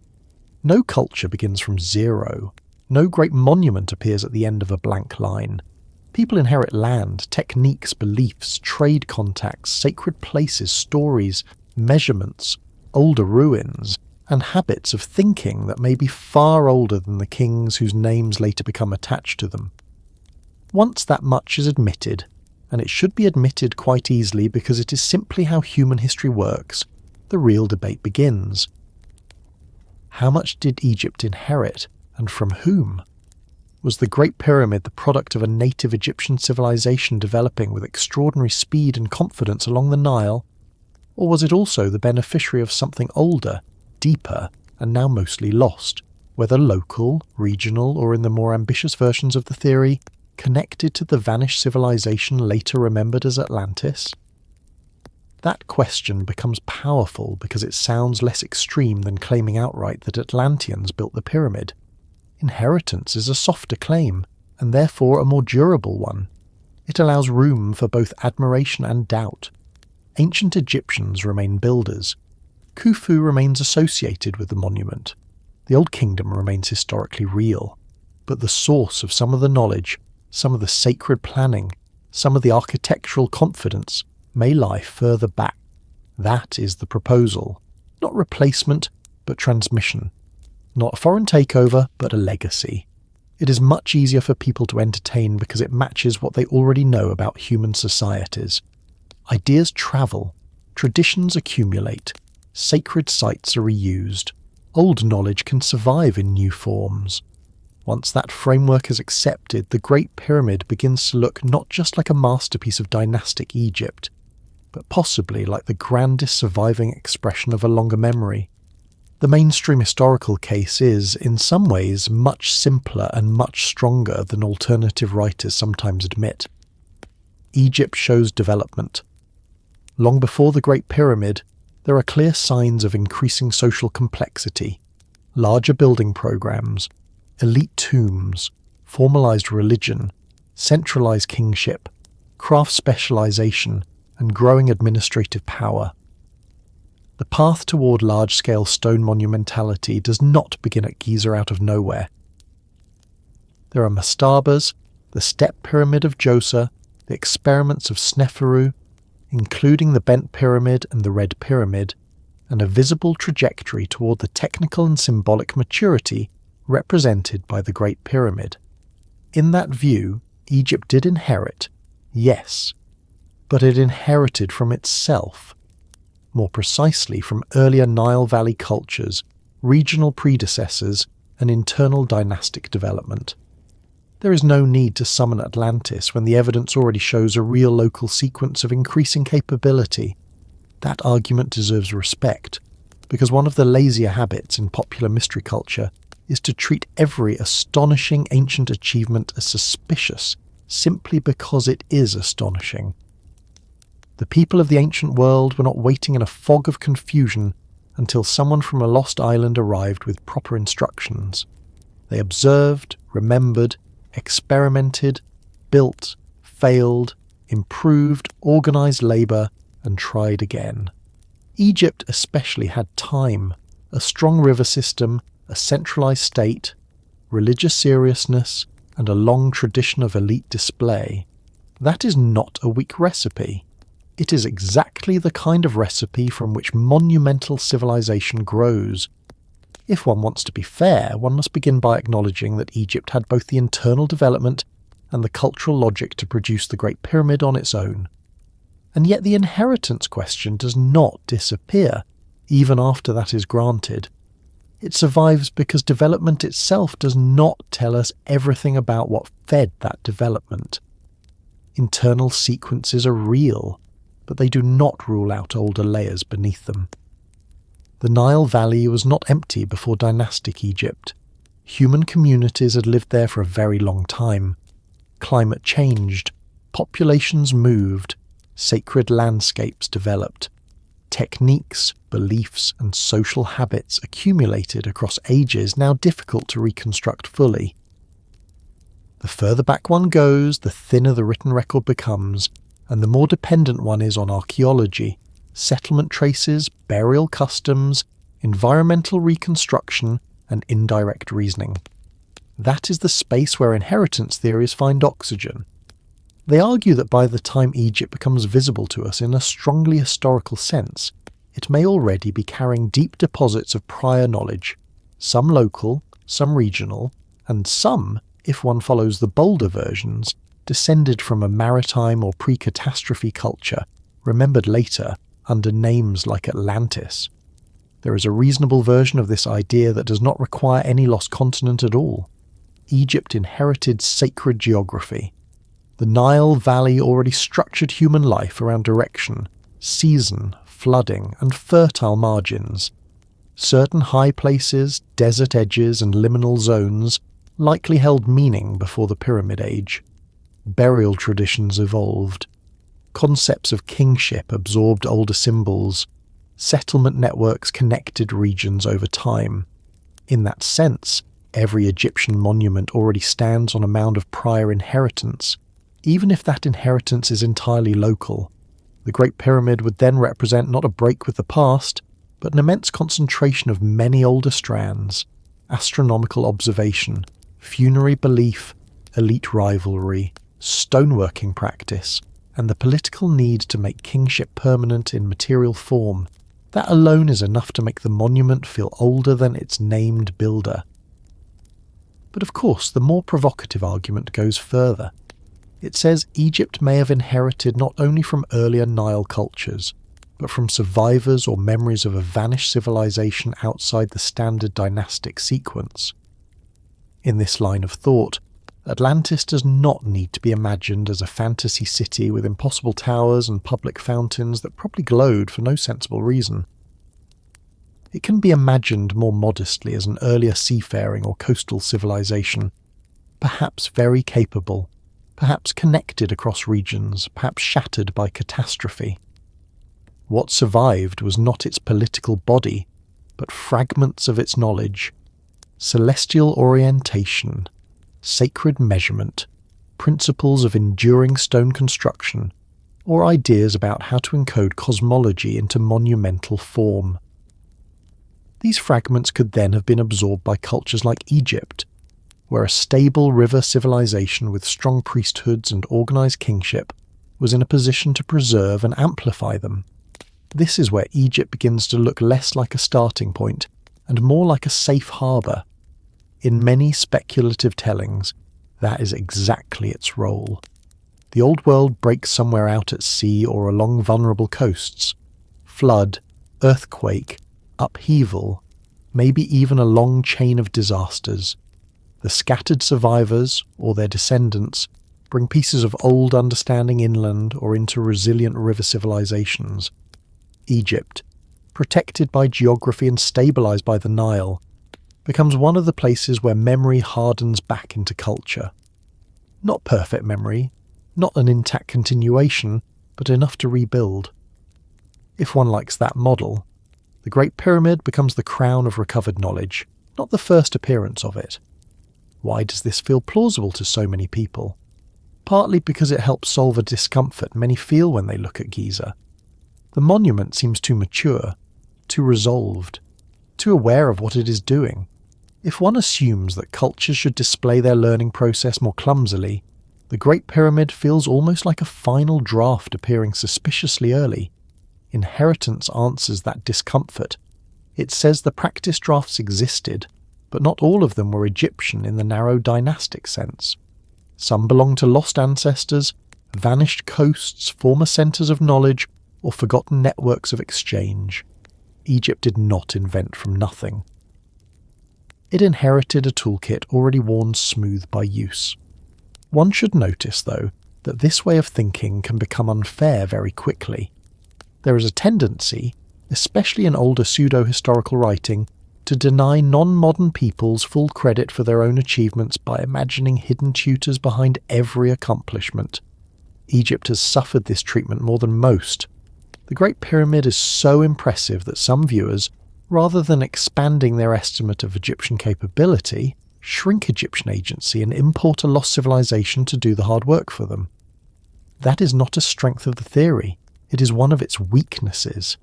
A good inheritance model must avoid turning Egypt into a mere caretaker of somebody else's greatness. Civilizations inherit, yes, but they also transform.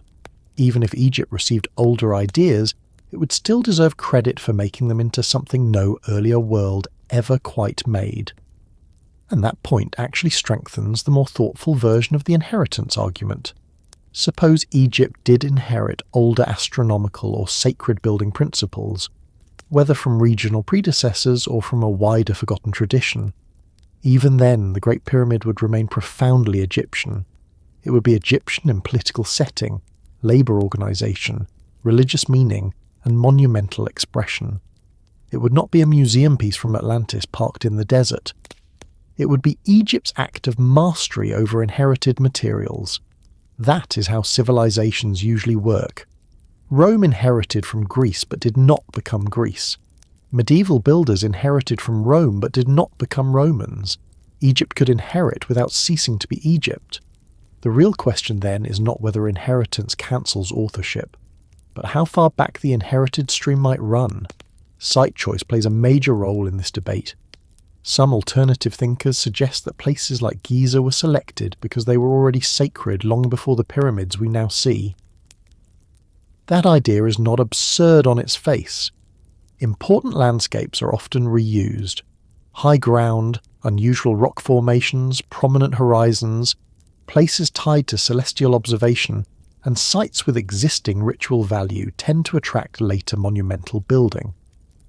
If Giza mattered before Khufu, then the Great Pyramid stands not at the beginning of significance, but on top of it. That does not prove Atlantis, but it does reinforce the idea that Egypt may have been inheriting ancient place memory. And once place memory enters the conversation, deeper kinds of inheritance follow close behind. The Sphinx often gets drawn into this part of the discussion as well, because it adds another layer of age anxiety to the plateau. For those who think parts of the Giza complex may be older than conventional dating allows, Egypt becomes a civilization that reused or reinterpreted an already important sacred zone. The Great Pyramid then appears less like a solitary dynastic creation and more like one phase in a longer occupation of meaningful ground. Even if one does not accept extreme dates, the underlying point remains interesting. Monuments do not always create sacred landscapes from scratch. Often they monumentalize places already full of memory. There is also the problem of missing records, which inheritance theories use with great enthusiasm and sometimes too much confidence. Egypt left many records, but not every stage of every technical process survived. Not every early experiment remained visible. Perishable materials are lost. Administrative details vanish, oral traditions dissolve. If older forms of knowledge fed pyramid building, especially practical knowledge transmitted through workshops, priestly schools, or a long habit rather than explicit inscriptions, then direct proof could be scarce. That scarcity is not proof of Atlantis, but it does make the inheritance question harder to settle. The absence of a surviving manual titled How to Build an Earth-Shaking Monument in 12 Easy Steps leaves room for interpretation, and room for interpretation is the natural habitat of every lost civilization theory ever raised. At this point, Plato's story becomes useful again, because it offers Egypt a special role as keeper rather than originator. In the Atlantis account, Egyptian priests preserve memory of things the Greeks forgot. That is already an inheritance model. Egypt receives, stores, and transmits old knowledge. Later speculation simply expands the model from story to civilization. If Egypt preserved memory of Atlantis, perhaps it also preserved some of its principles. This is not stated by Plato, of course. It is an extrapolation, but it is an understandable one. Once Egypt is cast as conservator of remote antiquity, the leap from remembering Atlantis to embodying Atlantean inheritance becomes very tempting. Another reason the inheritance idea thrives is that it lets people balance skepticism and wonder at the same time. They do not have to say archaeologists are wrong about everything.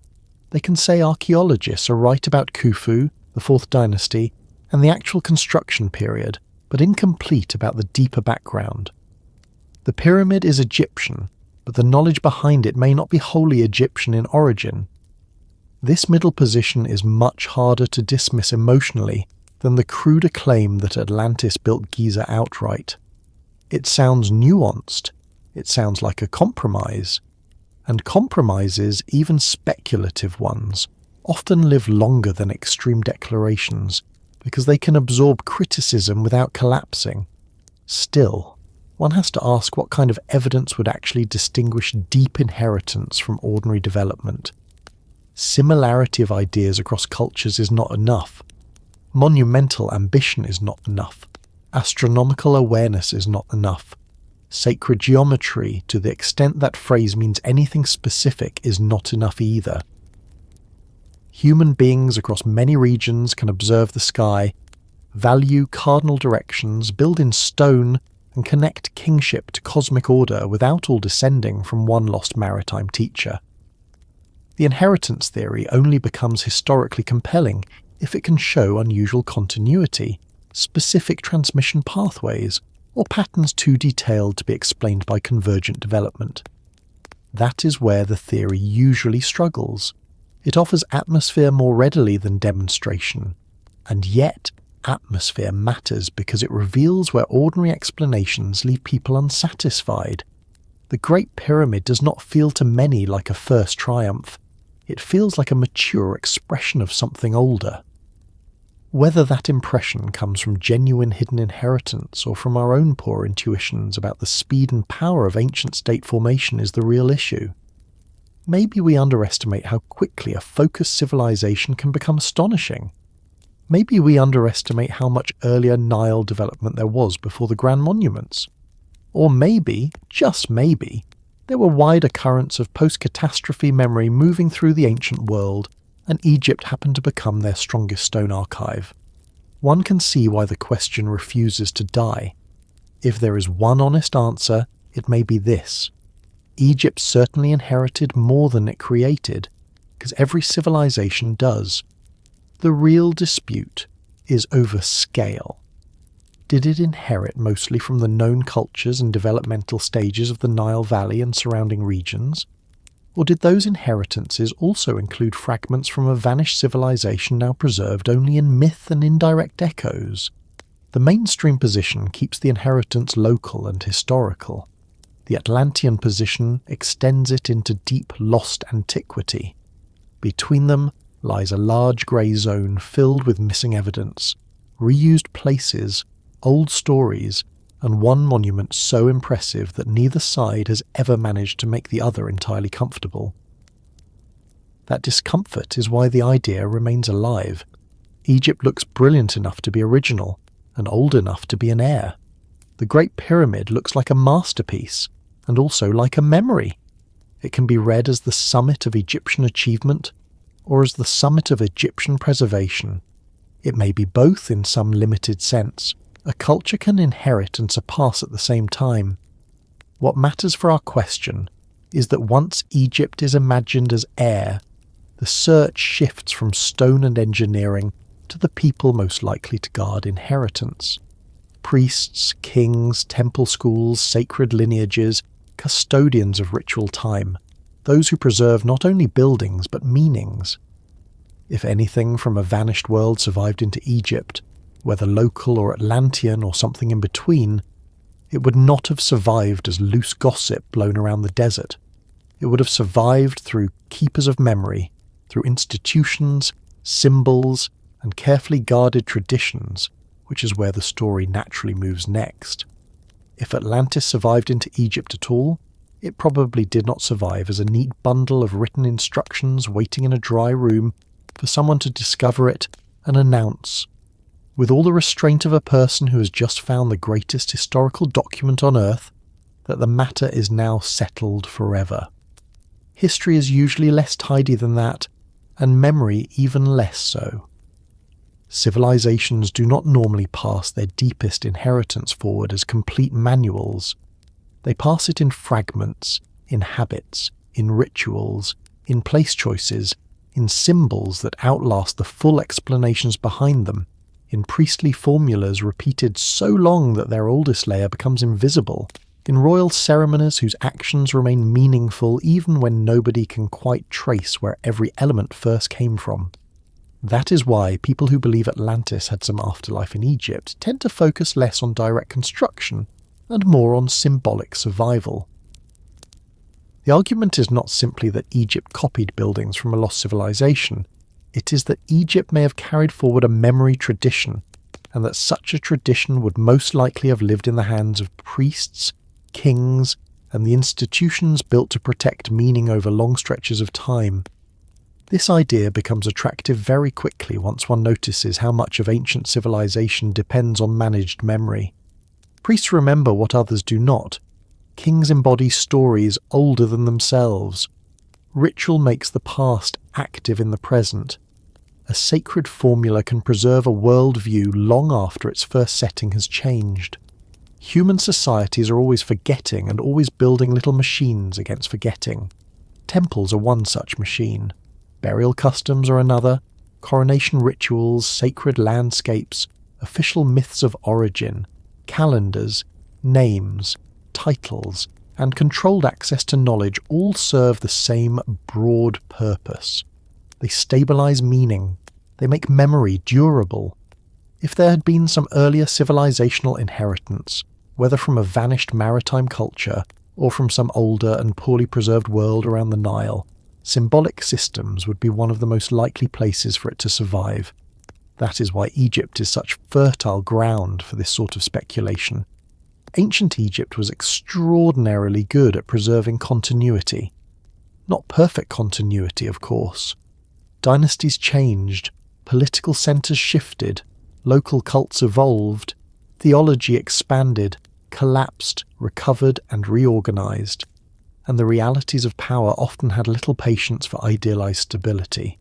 But still, across long periods, Egyptian civilization cultivated an unusual seriousness about ritual repetition, sacred order, and the formal maintenance of memory.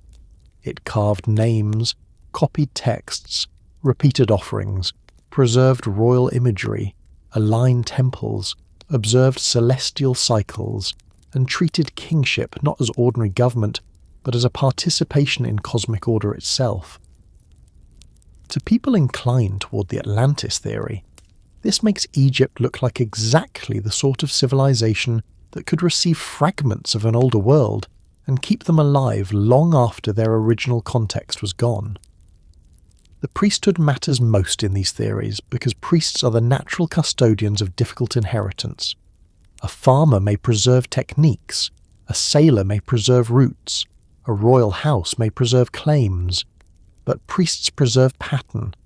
They preserve the right words, the right gestures, the right sequence of acts, the right relation between heaven and earth, between temple and horizon, between ruler and cosmos.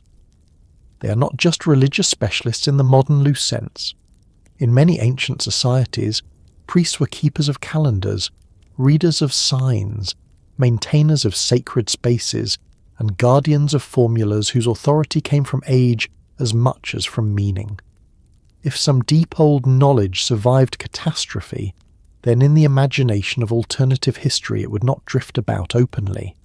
It would become initiated knowledge, restricted knowledge, temple knowledge, the sort of thing handed down carefully because the world had already once proved how much could be lost. That image is strengthened by Plato's own version of the Atlantis story, where Egyptian priests serve as the preservers of memory older than what the Greeks kept. Again, Plato does not say Egyptian priests inherited Atlantean science and quietly encoded it into royal monuments, but he does give them the role of custodians of deep time. That role has had a very long afterlife. It allows later readers to imagine Egypt as an archive civilization, a place where the memory of drowned ages was not only known, but incorporated into sacred understanding. Once priests are given that role, symbolism becomes the obvious vehicle, not because symbols are vague, but because symbols travel well through damaged history. A literal explanation can be forgotten. A ritual action can continue. A mythic association can survive when its first cause is lost. A temple orientation can remain even when its oldest origin story changes shape. Kings, meanwhile, are equally important because kingship is one of the main ways civilizations compress vast stretches of memory into a visible human form. A king does not merely rule. He stands inside a lineage, and lineage is one of history's most effective storage devices. Ancient kingship often presents itself as older than any one reign, older than any one city, even older than the written record available to later generations. A king becomes the acting surface of inherited order. In Egypt, this was especially strong. The pharaoh was not simply a politician with better clothing and significantly more stoneworkers at his disposal. He was part of a sacred structure in which order itself was maintained through royal action. That makes the monarchy a plausible host for old symbolic inheritance. If a vanished civilization's memory survived at all, one of the easiest places for it to reappear would be in royal myths of origin, cosmic authority, and the relationship between the ruler, the sky, and the land. This is where Atlantis starts becoming less a place, and more a symbolic reservoir. In the strongest historical sense, we cannot point to an Egyptian text and say, "There, that phrase clearly means the survivors of Atlantis passed us their design principles and ceremonial astronomy." It does not work like that. But in the speculative imagination, certain recurring motifs begin to look suggestive. Sacred islands, primeval mounds rising from waters, divine kingship descending from gods, knowledge associated with the deep past, lost golden ages. The notion that civilization began not in confusion, but in a highly ordered first condition. These patterns are widespread, and one should be careful not to force them into a single source.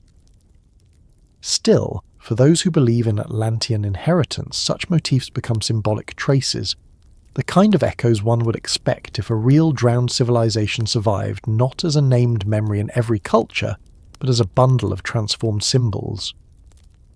Primeval water symbolism is especially important here.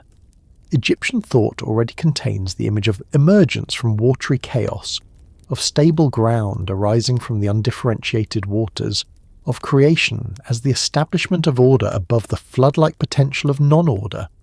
That is a profoundly powerful image even without Atlantis. But once Atlantis enters the frame, the symbolism becomes almost irresistible to certain readers. A civilization lost beneath waters, another civilization grounding cosmic order in stone above them, temples and myths centered on emergence, kingship as the keeper of ordered land against disorder, all of this begins to look like memory transformed into theology. Not direct historical reporting, but something subtler. A drowned reality preserved as sacred structure. A real catastrophe, if one existed, becoming part of how later people imagined creation, kingship, and survival. That is how symbols work when history breaks. They do not stay literal, they deepen. A flood becomes not just a flood, but the model of chaos itself. A survival becomes not just escape, but divine election or cosmic renewal. A lost homeland becomes paradise, first age, holy island, or place of the gods. A learned ruling class becomes sages, priests, or divine ancestors. Over time, the literal and symbolic layers can no longer be cleanly separated. This is why people who search for Atlantis in Egyptian symbolism rarely look for a direct confession. They look for persistence of pattern. They ask whether Egyptian sacred forms may carry the afterimage of some earlier civilizational trauma or migration. They ask whether symbols of emergence, order, celestial alignment, and royal continuity are merely local religious ideas, or partly the transformed inheritance of an older broken world. Of course, the mainstream answer would be that these are normal products of Egyptian civilization itself, shaped by the Nile environment, local cosmology, and the internal logic of Egyptian kingship. That answer has great strength. Water and emergence are central images in river civilizations for very obvious reasons. Royal symbolism naturally gathers around order because rulers everywhere like to appear as the antidote to chaos. Priests everywhere become memory specialists because societies need them to. One does not need Atlantis to explain any of this, but that is not quite the same as saying Atlantis cannot have contributed anything. It simply means symbols are difficult evidence. They can support many stories at once. That ambiguity is why the theory survives. Symbols neither prove nor eliminate deep inheritance. They keep the door ajar. Temple culture also plays a major role in this line of thought. Temples are places where architecture, ritual, cosmic order, and controlled memory come together. They are not just buildings for worship. They are environments for preserving relationships between heaven, earth, kingship, geography, and sacred time. If a civilization wanted to carry inherited knowledge forward without exposing it to everyday erosion, temple institutions would be an ideal shelter. The same applies to the monument world around Giza. Even if the Great Pyramid itself is not a temple in the ordinary sense, the plateau belongs to a sacred landscape in which royal death, divine order, and cosmic placement all intersect. That makes it easier to imagine hidden inheritance surviving there in symbolic form. A monument need not tell a story directly to keep it alive. It can perform the story through placement, ritual use, and relation to the sky. Alternative writers often go further and suggest that symbols were used intentionally as protective camouflage. According to this idea, survivors of an older lost civilization would not preserve knowledge in blunt technical language, because such language might be lost, misunderstood, or profaned in an unstable world. Instead, they would encode it in myths, ceremonial patterns, sacred geometry, and monumental design. Knowledge would survive disguised as religion. This is one of those theories that can become too convenient very fast, because it turns every symbolic system into a potential secret code. Yet it persists because there is a grain of realism inside it.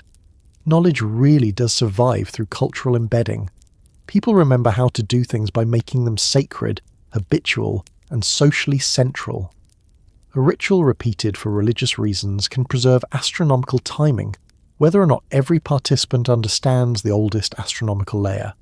A king can enact a cosmic drama without knowing every remote ancestor of that drama. That is why the phrase keepers of memory is so important.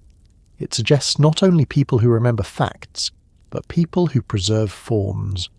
The form survives even when explanation thins. Inherited symbols then become like old stones in a wall. Later generations build around them, carve new meanings into them, and place them inside new systems, but the old block remains present. If Atlantis or some lost predecessor civilization contributed anything to Egypt, then symbolic blocks would likely be easier to preserve than literal records.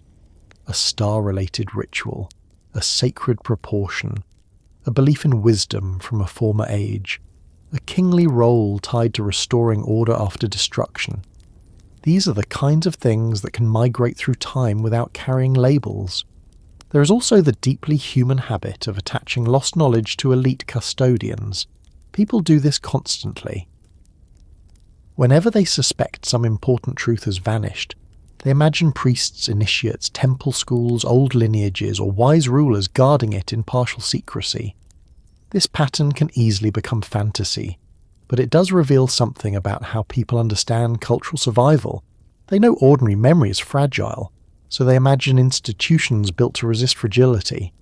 Egypt, with its formal priesthoods, scribal traditions, sacred buildings, and extraordinary visual continuity, makes that imagination almost effortless. It feels like the kind of place where something older could be kept alive simply by being woven into the official order of things. Kingship and symbol also meet in another important way. Royal monuments are public things carrying private meanings. Everyone can see the pyramid. Almost nobody in the ancient world would have access to all the concepts behind it. That imbalance is normal. Monumental power often depends on partial opacity. The ruler displays control over forms, spaces, and alignments whose full significance is managed by specialists. This makes Giza an ideal setting for theories of hidden inheritance. A gigantic public monument with controlled access, internal mystery, celestial relationship, and royal sacred function almost asks to be read as a storage device for elite memory.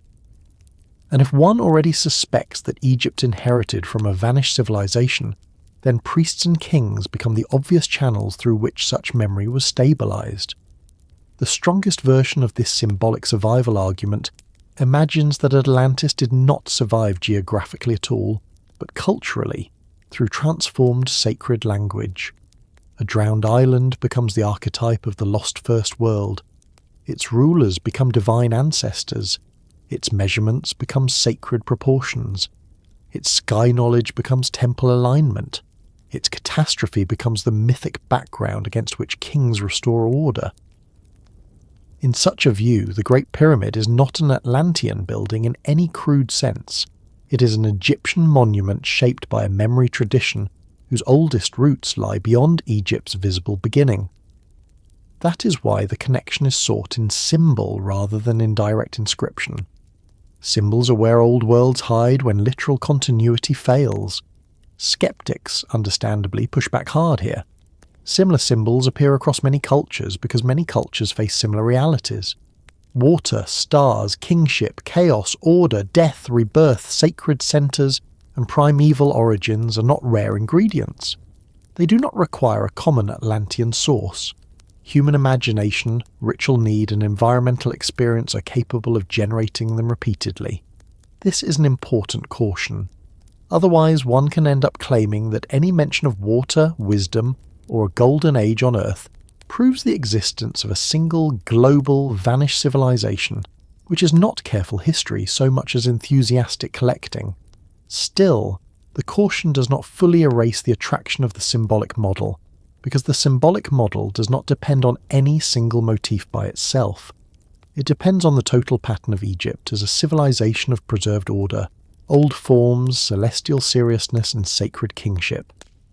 And in a way, that total pattern is the real reason Atlantis keeps returning to Egypt, rather than settling permanently somewhere else.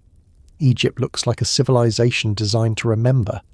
Its monuments, rituals, and royal ideology all insist on continuity against time. If Atlantis means, above all, a former greatness lost to catastrophe, then Egypt naturally appears as the sort of place where some echo of that greatness might have been saved. Not necessarily in an obvious story, but in symbols durable enough to survive reinterpretation. A crown shape, a ceremonial root, an architectural alignment, a mythic structure, a sacred number, a relation between the ruler and the heavens. Things that keep working even after their oldest layer becomes unreadable. That unreadability is part of the appeal. People are often more intrigued by symbols that feel half understood than by those fully explained. A symbol that has gone completely dead is uninteresting. A symbol that is perfectly transparent is also less exciting. But a symbol that still works emotionally while resisting final explanation becomes magnetic. The Great Pyramid and the Giza landscape are full of that effect. They seem meaningful beyond what we can comfortably paraphrase. That alone is enough to make them fertile ground for theories of ancient memory. If part of a vanished world survived there, it would survive precisely in this form, not as a straightforward statement, but as a pressure of meaning that later ages continue to feel, without fully mastering. There is something almost inevitable, then, about the way Atlantis keeps being translated from geography into symbolism. A literal island is difficult to prove. A symbolic survival is much harder to disprove. It can live in myth, ritual, geometry, kingship, temple placement, and concepts of sacred authority without ever announcing itself directly. For believers, this is the theory's strength. For critics, it is its weakness, because what cannot be tested cleanly can be stretched indefinitely. Yet even critics must admit that ancient civilizations really do inherit and transform old patterns, and that symbols often preserve more history than they appear to at first glance. The only question is how much history, and from how far back. So by the time one reaches this point in the argument, Atlantis has changed shape again. It is no longer merely the lost island from Plato. It has become the possibility of a former civilizational memory carried forward by keepers of sacred order. Priests guard the pattern. Kings embody the authority. Monuments stabilize the form. Symbols outlast explanation. Egypt becomes not a simple borrower and not a passive archive, but a civilization capable of turning inheritance into permanence. If any part of a vanished world survived, it would survive most successfully where memory was made sacred and sacredness was made stone. And that brings the conversation to the place it always eventually has to go, because symbols can keep a theory alive, but they cannot end the debate. Sooner or later one has to ask what the evidence actually supports, what historians reject, which arguments rely on impression more than proof, and why the idea refuses to fade even when the case for a direct link remains so uncertain. That is where the next part begins to sharpen, because once the symbolic fog thins even a little, the whole subject has to face doubt, criticism, and the stubborn difference between a theory that feels meaningful and one that can be demonstrated.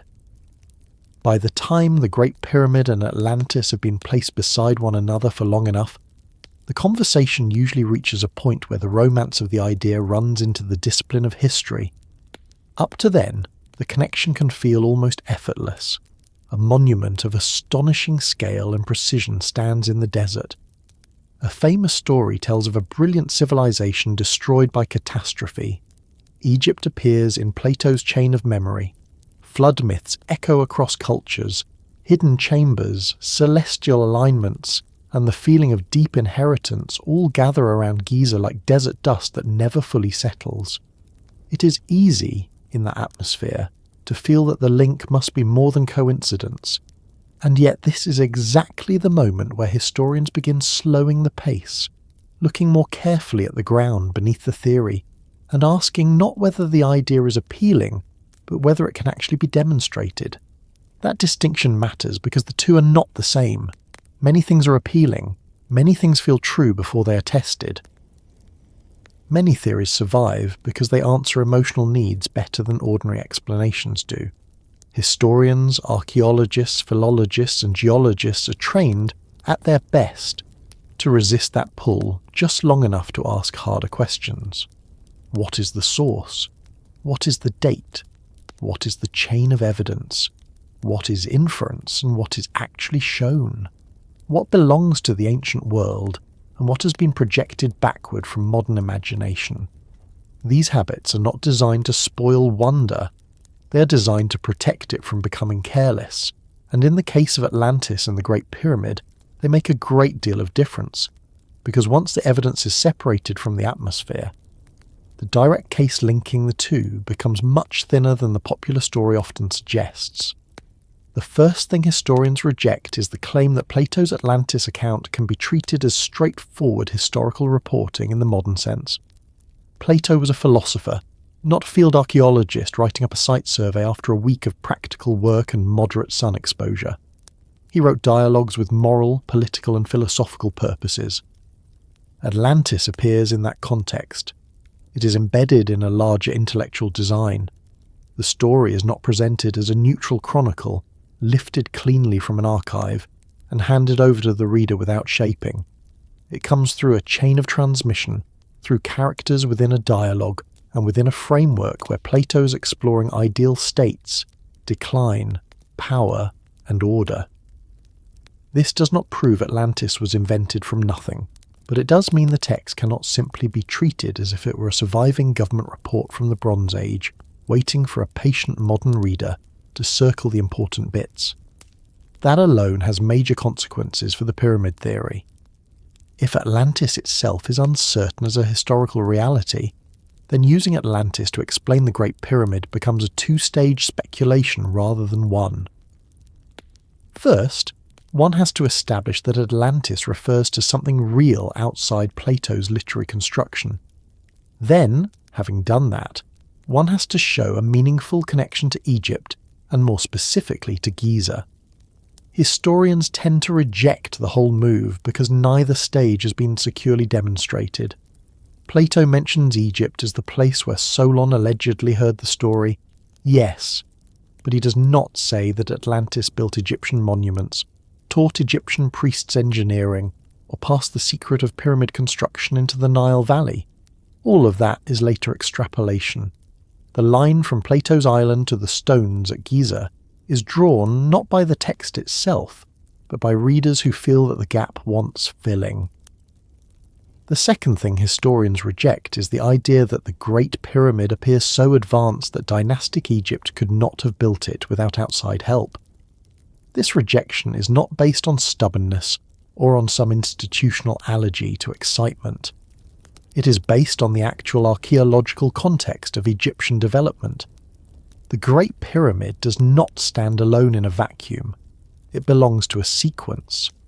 Before Giza, there are mastabas, the step pyramid complex of Djoser, the experimental and transitional pyramids associated with Sneferu, and a broader pattern of increasing complexity in royal building, labour organisation, and stone use. Egypt shows development toward monumentality. It is not a case of mud huts on Monday and a mathematically impressive mountain of stone on Tuesday before lunch. The road is visible, even if not every stage survives as clearly as modern viewers might prefer. This is often where public imagination parts ways with scholarship. To the eye of a casual observer, the Great Pyramid can look too refined, too large, too self-assured to belong to an early monumental tradition. But that feeling is not the same as evidence.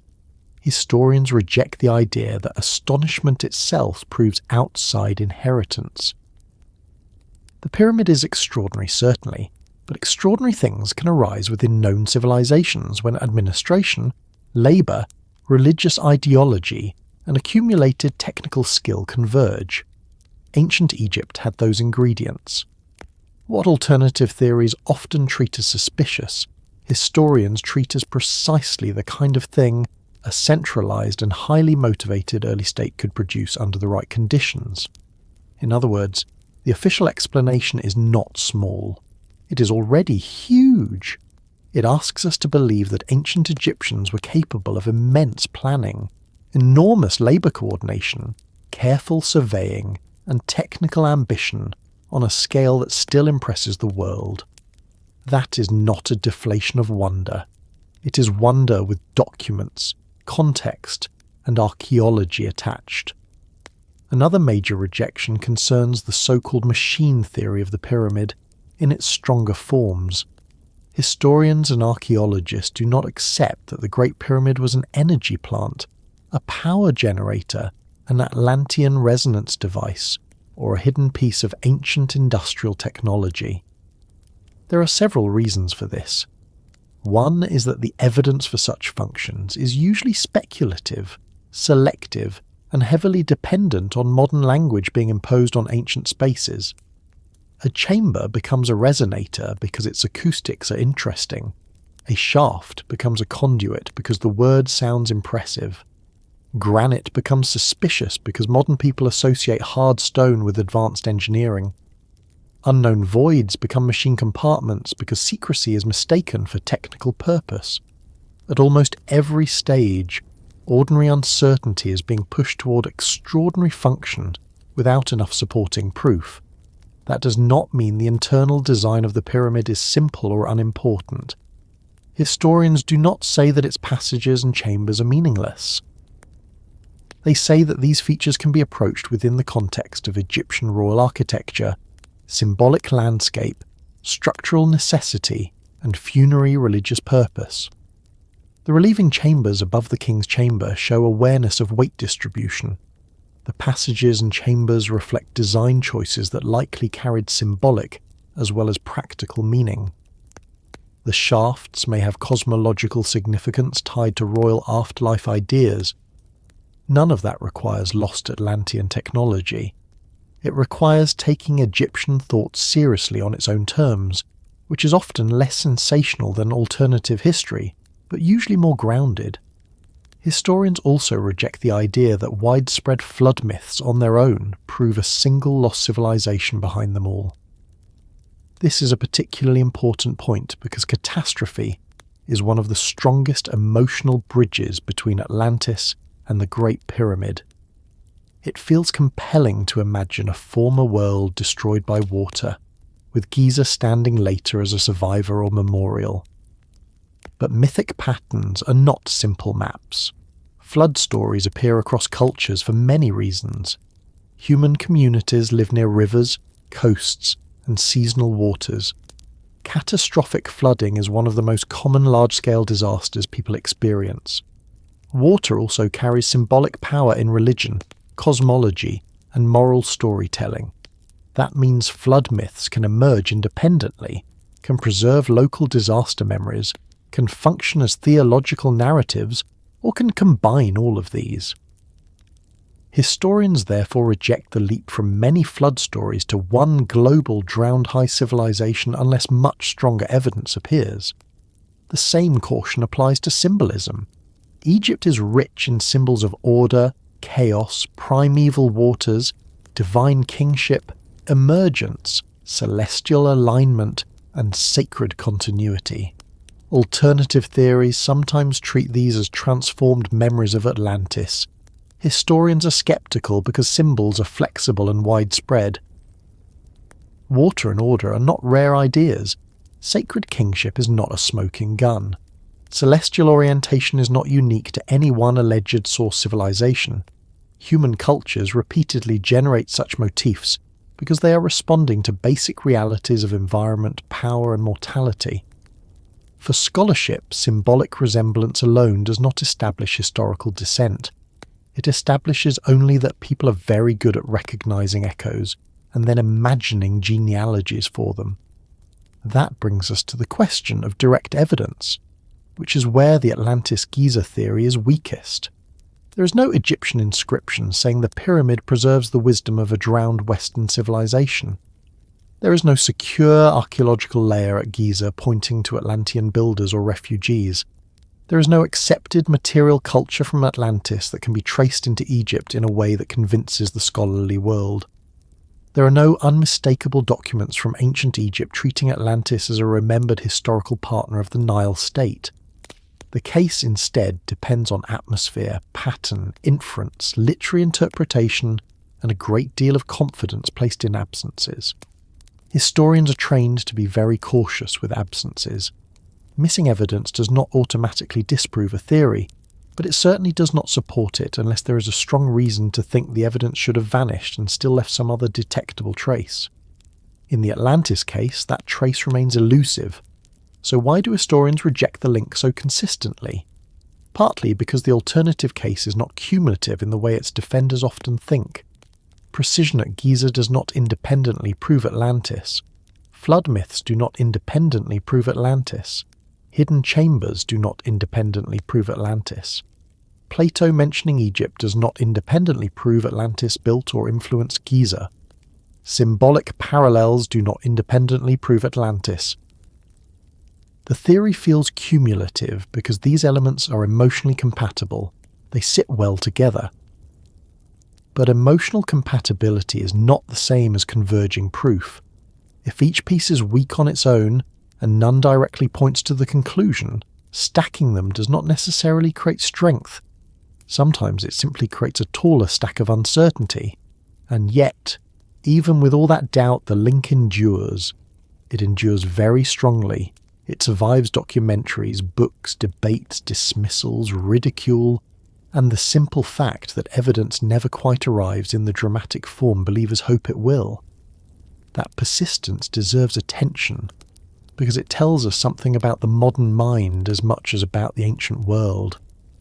One reason it endures is that the official story, though well supported, often feels emotionally incomplete to the public. The Great Pyramid is too impressive, too calm, too massive, too mathematically poised, too capable of making people feel that they are looking at something from outside the ordinary flow of history. When a monument creates that reaction, ordinary explanations can sound, to non-specialists, smaller than the thing itself. Atlantis survives in part because it restores scale to the explanation. It gives the monument a backdrop equal to its visual authority. Another reason is that Atlantis has become a universal container for lost origins. Whenever people suspect that something important is missing from the record, Atlantis is ready to receive the suspicion. The name no longer functions only as Plato's island. It functions as shorthand for all vanished civilization, all forgotten knowledge, all ancestral brilliance interrupted by catastrophe. That makes it very adaptable. It can attach itself to pyramids, megaliths, flood stories, ancient maps, strange carvings, celestial alignments, and almost any structure old enough to seem aloof from the modern world. The Great Pyramid is one of the most attractive homes for such speculation, simply because it is the most famous monumental survivor on Earth. Atlantis needs a stage, and Giza offers one with perfect lighting. The link also endures because modern people have a difficult relationship with ancient competence. We admire it, but we often do not trust ourselves to believe in it fully. We're comfortable saying that ancient people were wise, spiritual, patient, and artistically gifted. We become less comfortable when we are asked to believe they were capable of immense practical precision, large-scale administration, and technical mastery without hidden assistance. The Great Pyramid presses exactly on that discomfort. It demands that we enlarge our sense of what ancient civilization could do. Some people respond by doing precisely that. Others respond by importing a still older civilization to absorb the shock. Atlantis serves that psychological function. It lets people preserve their sense that the monument is impossibly grand, without having to adjust their estimate of Egypt as radically. There is also the pleasure of the argument itself. A world in which the Great Pyramid is fully explained as part of Old Kingdom Egyptian civilization is intellectually satisfying, but it is not narratively endless. A world in which the Great Pyramid may conceal traces of Atlantis is inexhaustible. It invites more books, more diagrams, more hidden chambers, more reinterpretations, more what-ifs, more whispered claims about suppressed history and overlooked clues. Mystery feeds industry. Industry feeds memory. The link endures not only because it answers something in the human imagination, but because it provides a renewable fuel source for storytelling. There is always another angle, another alignment, another geological anomaly, another literary rereading waiting to be drawn into the web.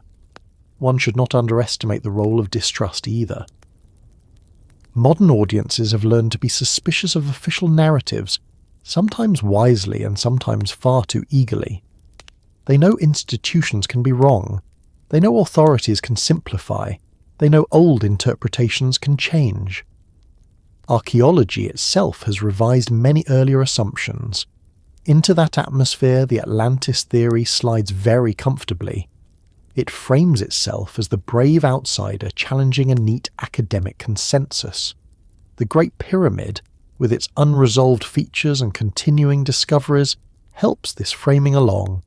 Every new void, every debate over dating at nearby sites, every disagreement about symbolic interpretation is treated as evidence that the orthodox account is fragile. Once that mood takes hold, Atlantis becomes less a historical claim than a posture of resistance. It says the past is bigger than they admit. There is something almost gentle beneath all this as well. The link endures because people want the past to be deep in ways that modern life rarely is. The Great Pyramid offers depth in stone. Atlantis offers depth in story. Together they create a version of history that feels layered, wounded, and meaningful.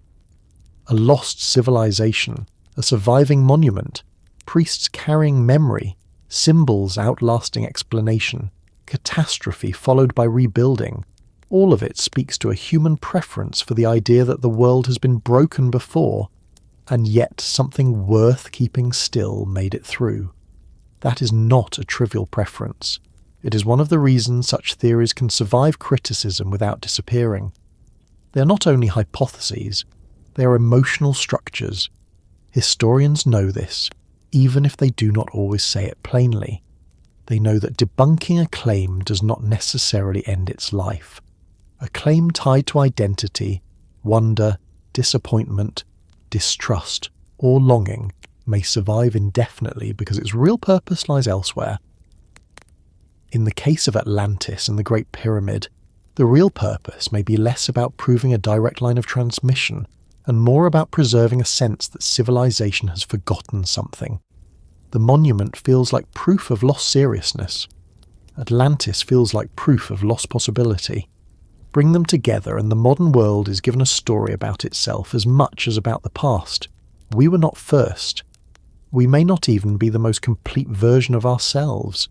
Something older knew more, built harder, looked upward with more discipline, and then vanished or was misremembered. That idea is difficult to let go of once it has settled into the mind. The scholarly world, of course, remains committed to a more cautious path. It asks for evidence that can be tested, context that can be dated, texts that can be read in their own terms, material remains that can be connected without wishful leaps. In that world, Atlantis remains unproven, the Great Pyramid remains Egyptian, and the direct link between them remains unsupported. That is the current balance. It may not satisfy everyone, but it is where the strongest evidence points. And yet, the discussion is not entirely wasted. Even bad theories sometimes arise around real intuitions. The intuition here is that the Great Pyramid truly is extraordinary, that ancient memory truly may preserve more than literal facts, that catastrophe really has shaped human history, and that symbols and monuments do often outlive the explanations first attached to them. The mistake comes when those truths are arranged too neatly into one dramatic answer. Perhaps that is why the debate never feels quite settled, even when the evidence leans strongly one way.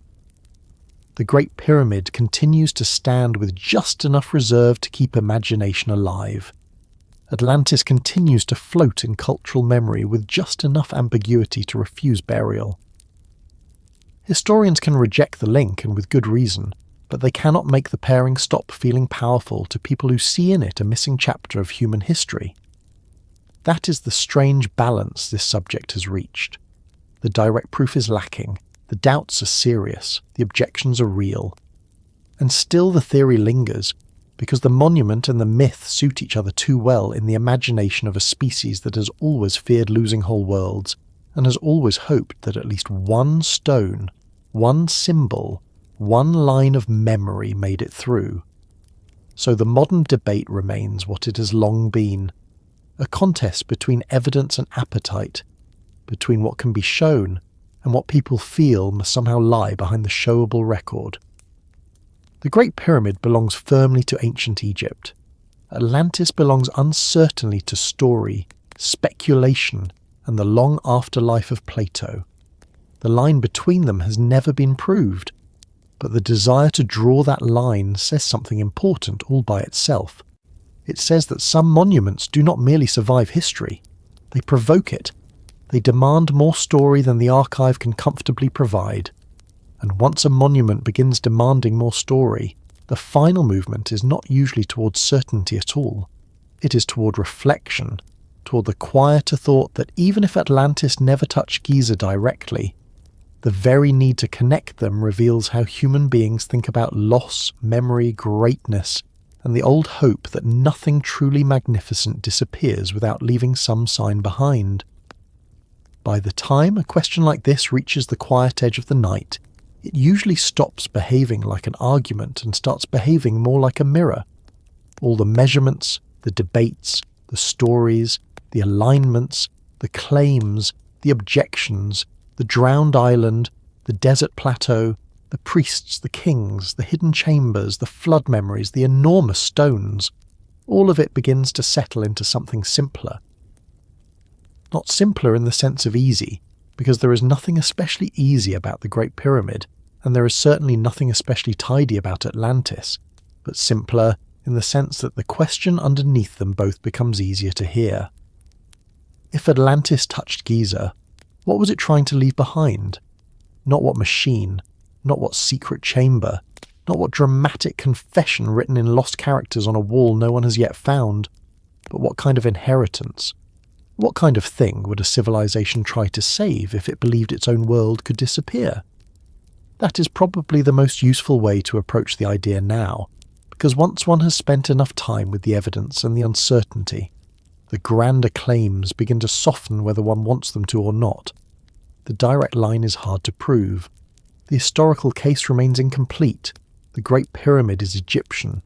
Atlantis remains unsettled, and yet the question persists because it asks something deeper than whether one culture literally built a monument for another. It asks what human beings choose to preserve when they are afraid of losing everything else. That is why the Great Pyramid and Atlantis have stayed together in the imagination for so long. One suggests that greatness was lost. The other suggests that greatness can be made to remain.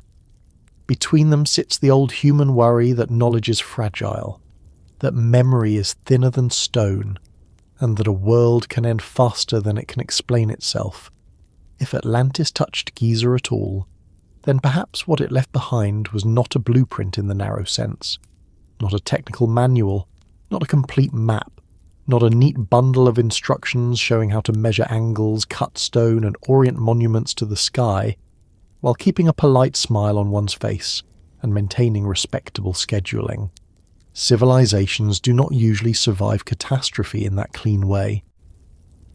If there was contact, if there was inheritance, if there were survivors, migrants or memory bearers from some broken older world, what they would likely leave behind would be more durable and less literal. They would leave behind habits of seriousness, ways of thinking about order, a conviction that some things must be built to last longer than the generation that builds them, a distrust of the temporary, a belief that heaven and earth should still speak to one another, even after history has been torn. That may sound broad, but broad things are often what survive. Techniques can be lost, words can vanish, cities can go under, a harbour can disappear beneath the sea and take ledgers, plans and rulers with it. But a cultural habit, a sacred instinct, a way of placing importance into the landscape, those can travel farther. The belief that one should align a monument carefully, the belief that rulers must situate themselves within a larger cosmic order, the belief that memory should be placed in forms difficult to erase, the belief that stone is worth the trouble when the world has already proved how much lighter materials can fail. These are not trivial remnants. They are exactly the kind of things a broken world might pass forward if it could not pass everything. And if you look at the Great Pyramid through that lens, it becomes less necessary to imagine a dramatic handoff of advanced technology, and more possible to imagine something older and quieter. Perhaps the inheritance, if there was one, was a lesson in permanence. Build on high ground, build in mass, build with orientation, build with a seriousness that refuses fashion and temporary comfort. Build something simple enough to survive damage and large enough that damage will not erase it. There is a certain cold wisdom in that. It is not glamorous. It does not sparkle. It does not need crystal towers or magic metals or anything else a particularly excitable documentary narrator might be tempted to add after too much coffee. It simply says that if you have watched a world fail, you stop trusting delicate things. That is one of the reasons the Great Pyramid feels so different from a lot of later architecture. It does not charm. It does not explain. It does not reach out warmly to the viewer and say, here is who I am, and here is what you should feel. It stands there in a form so stripped down that all the emphasis falls on mass, line, placement, and survival. If Atlantis touched Giza, perhaps this is part of what it left behind. Not a style, but a discipline. Not decoration, but refusal. A decision to put meaning into something so stable that even a damaged future would still have to reckon with it. Another possibility is that what was left behind was not a building method so much as a warning. That may be the quietest and strongest thought in the whole subject. Lost civilization stories are rarely only about greatness. They're also about failure. Atlantis is remembered not because it was splendid, but because it was splendid, and then it was gone. Its memory carries a double lesson. Human beings can achieve extraordinary things, and human beings can lose them. If that lesson travelled into later monumental culture, then perhaps what Giza preserves is not merely ambition, but caution. Not fear in the ordinary sense, but the knowledge that continuity is not automatic. If you want memory to last, you must work against forgetting with intention. The Great Pyramid certainly looks like a work made by people who distrusted oblivion. It is difficult to imagine any other motive producing that combination of effort, planning, and durable form. Even within standard Egyptian understanding, the monument is about continuance. The king continues, order continues, sacred relationship continues. The structure itself is an argument against disappearance. That is true whether or not Atlantis had anything to do with it. But if Atlantis did touch Giza, then that argument becomes even more pointed. It becomes the answer a survivor culture would give to catastrophe. We remember what happens when memory is left in weaker hands. We remember what waters can take. So now we build against loss. And perhaps that is the most reasonable version of the Atlantis connection that can be imagined without wandering too far from sense. Not that a vanished island directly designed the Great Pyramid, but that some old catastrophe memory, whether from one civilization or many, helped shape the human seriousness that later found one of its greatest expressions at Giza. People who know worlds can break do not build in the same spirit as people who assume the world will continue politely forever. They think about legacy differently. They think about sacred order differently. They place more weight on continuity, lineage, orientation, and forms that can survive political noise and natural damage alike. In that model, Atlantis leaves behind not a machine, not a secret code, but a civilizational attitude. There is another answer too, and it may matter just as much. If Atlantis touched Giza, perhaps what it was trying to leave behind was not only knowledge, but confidence. A broken world produces fear, but it also produces an opposite hunger. The hunger to prove that order can be rebuilt. The hunger to show that human beings are still capable of acting on a very large scale, even after losing what came before. In that light, the Great Pyramid can be seen as something more than preservation. It can be seen as recovery. Not a museum for old memory, but a declaration that old memory has been made active again. The builders are not simply guarding inheritance, they are using it.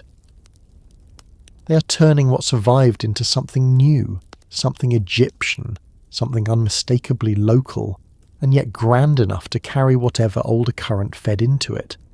That matters because inheritance is never passive for very long.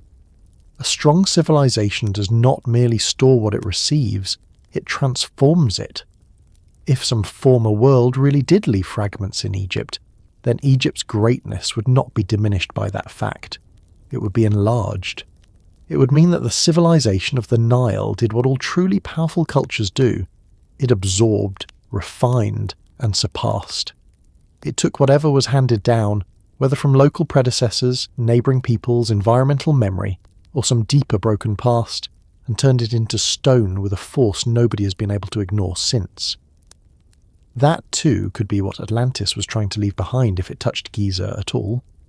Not the finished monument, but the possibility of another civilization becoming worthy of carrying the torch. One should also consider that what was left behind may have been symbolic rather than practical. Human beings do not only inherit tools, they inherit stories about what matters.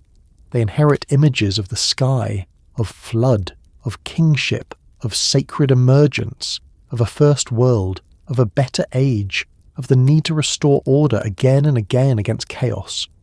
Symbols can travel even when names are lost. They can sink into ritual, theology, architecture, and political language until nobody can cleanly separate what is native from what is inherited. If Atlantis touched Giza in that symbolic way, then perhaps what it left behind was a way of imagining civilization itself, as something that must be aligned, grounded, renewed, and defended against forces larger than any one kingdom. That possibility has a strange force because the Great Pyramid is not merely impressive, it is disciplined. And discipline is one of the hardest things for a civilization to preserve after trauma. Wealth can return. Population can recover. Trade can be restarted.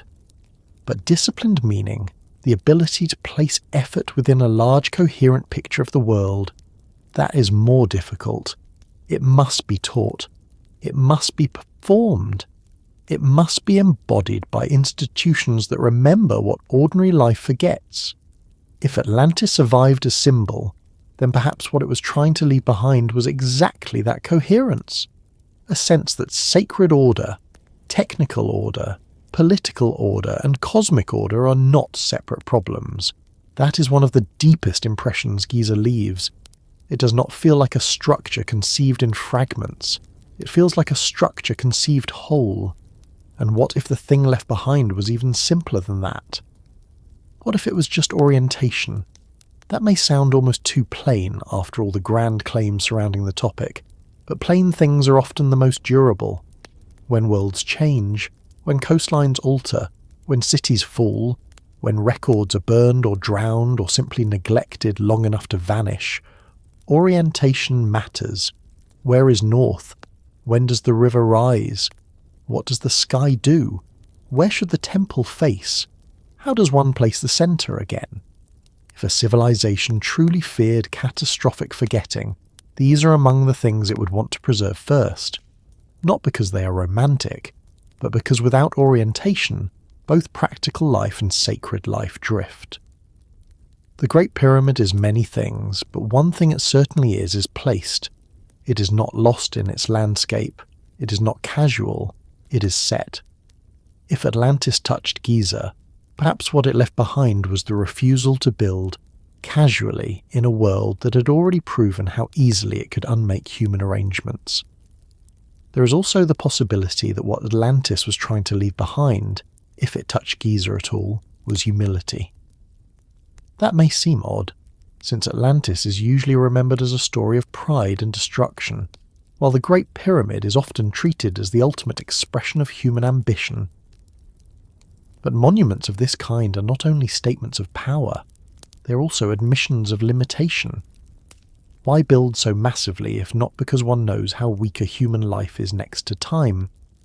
Why align so carefully if not because one wants to place one's fragile political order inside something larger and more reliable? Why make a tomb or sacred monument so enduring if not because one knows ordinary memory fails? There is humility in that, though it is not a soft humility. It is stern. It says we are temporary, so what we build must speak beyond us. Seen this way, the Atlantis-Giza connection stops being only a question about hidden antiquity and starts becoming a question about what kind of wisdom catastrophe produces. Does it produce technical cleverness? Sometimes. Does it produce caution? Often. Does it produce reverence for permanence? Very likely. Does it produce stories meant to prevent later peoples from growing careless? Almost certainly. The Lost Island and the Great Pyramid then become two parts of the same civilizational lesson. One says what can vanish, the other says what one might build if one never wants to learn that lesson twice, and maybe that is why the connection feels so enduring even when the evidence refuses to settle cleanly. The theory survives because it expresses a need. The need to believe that great losses are not total. The need to imagine that if something worthy perished, it did not perish without remainder. Human beings do not like the thought that brilliance can simply disappear.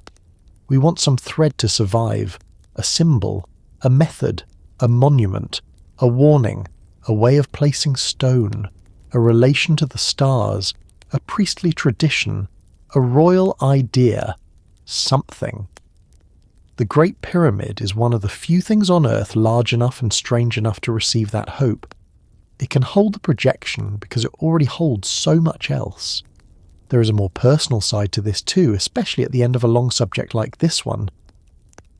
Sometimes the real reason people ask whether Atlantis touched Giza is not because they are committed to any one theory, but because they feel, perhaps correctly, that modern life is not especially good at building for duration. We build quickly, we think in short cycles, we replace, we update, we demolish, we move on. Then we look at the Great Pyramid and feel judged by a pile of stone. Not morally judged exactly, but measured. It was built by people with a much longer sense of consequence. Whether that came entirely from Egypt or partly from deeper inheritance, the effect is the same. The monument reminds us that one way to answer uncertainty is with scale, patience and seriousness. Atlantis adds the shadow side to that lesson by suggesting what happens when a civilization forgets, overreaches, or fails to secure what mattered most.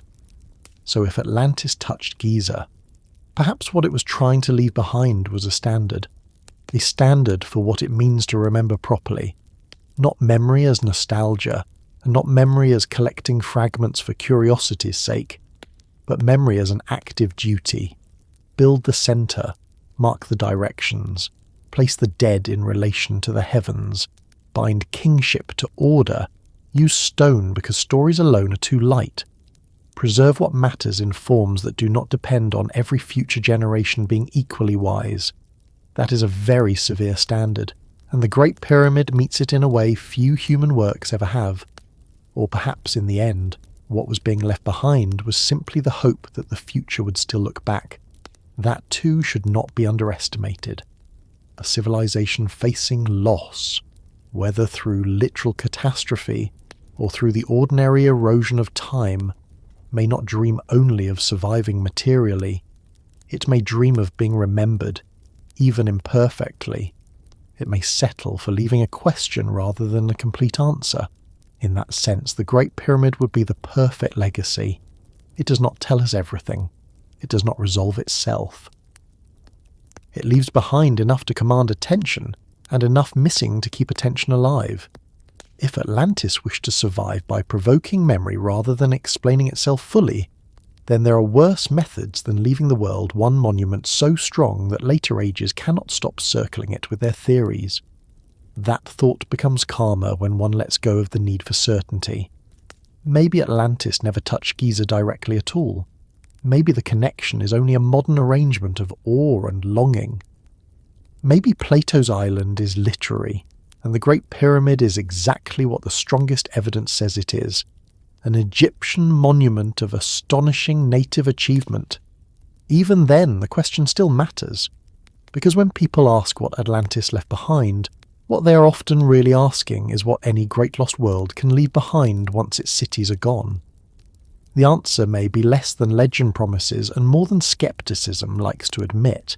It may leave behind habits, warnings, sacred seriousness, a model of durability. The conviction that the sky still matters. The conviction that memory should be built, not merely spoken. The conviction that if a world can break, then the things worth preserving must be made heavier than fashion, heavier than politics, heavier than noise. And so, at the quietest point of the evening, perhaps the best answer is this. If Atlantis touched Giza, what it was trying to leave behind was not a trick, not a machine, not an excuse to flatter our appetite for mystery, but a refusal to let civilization become forgetful, a refusal to trust the temporary, a refusal to let order depend on fragile things alone, a refusal to build as though the future were guaranteed.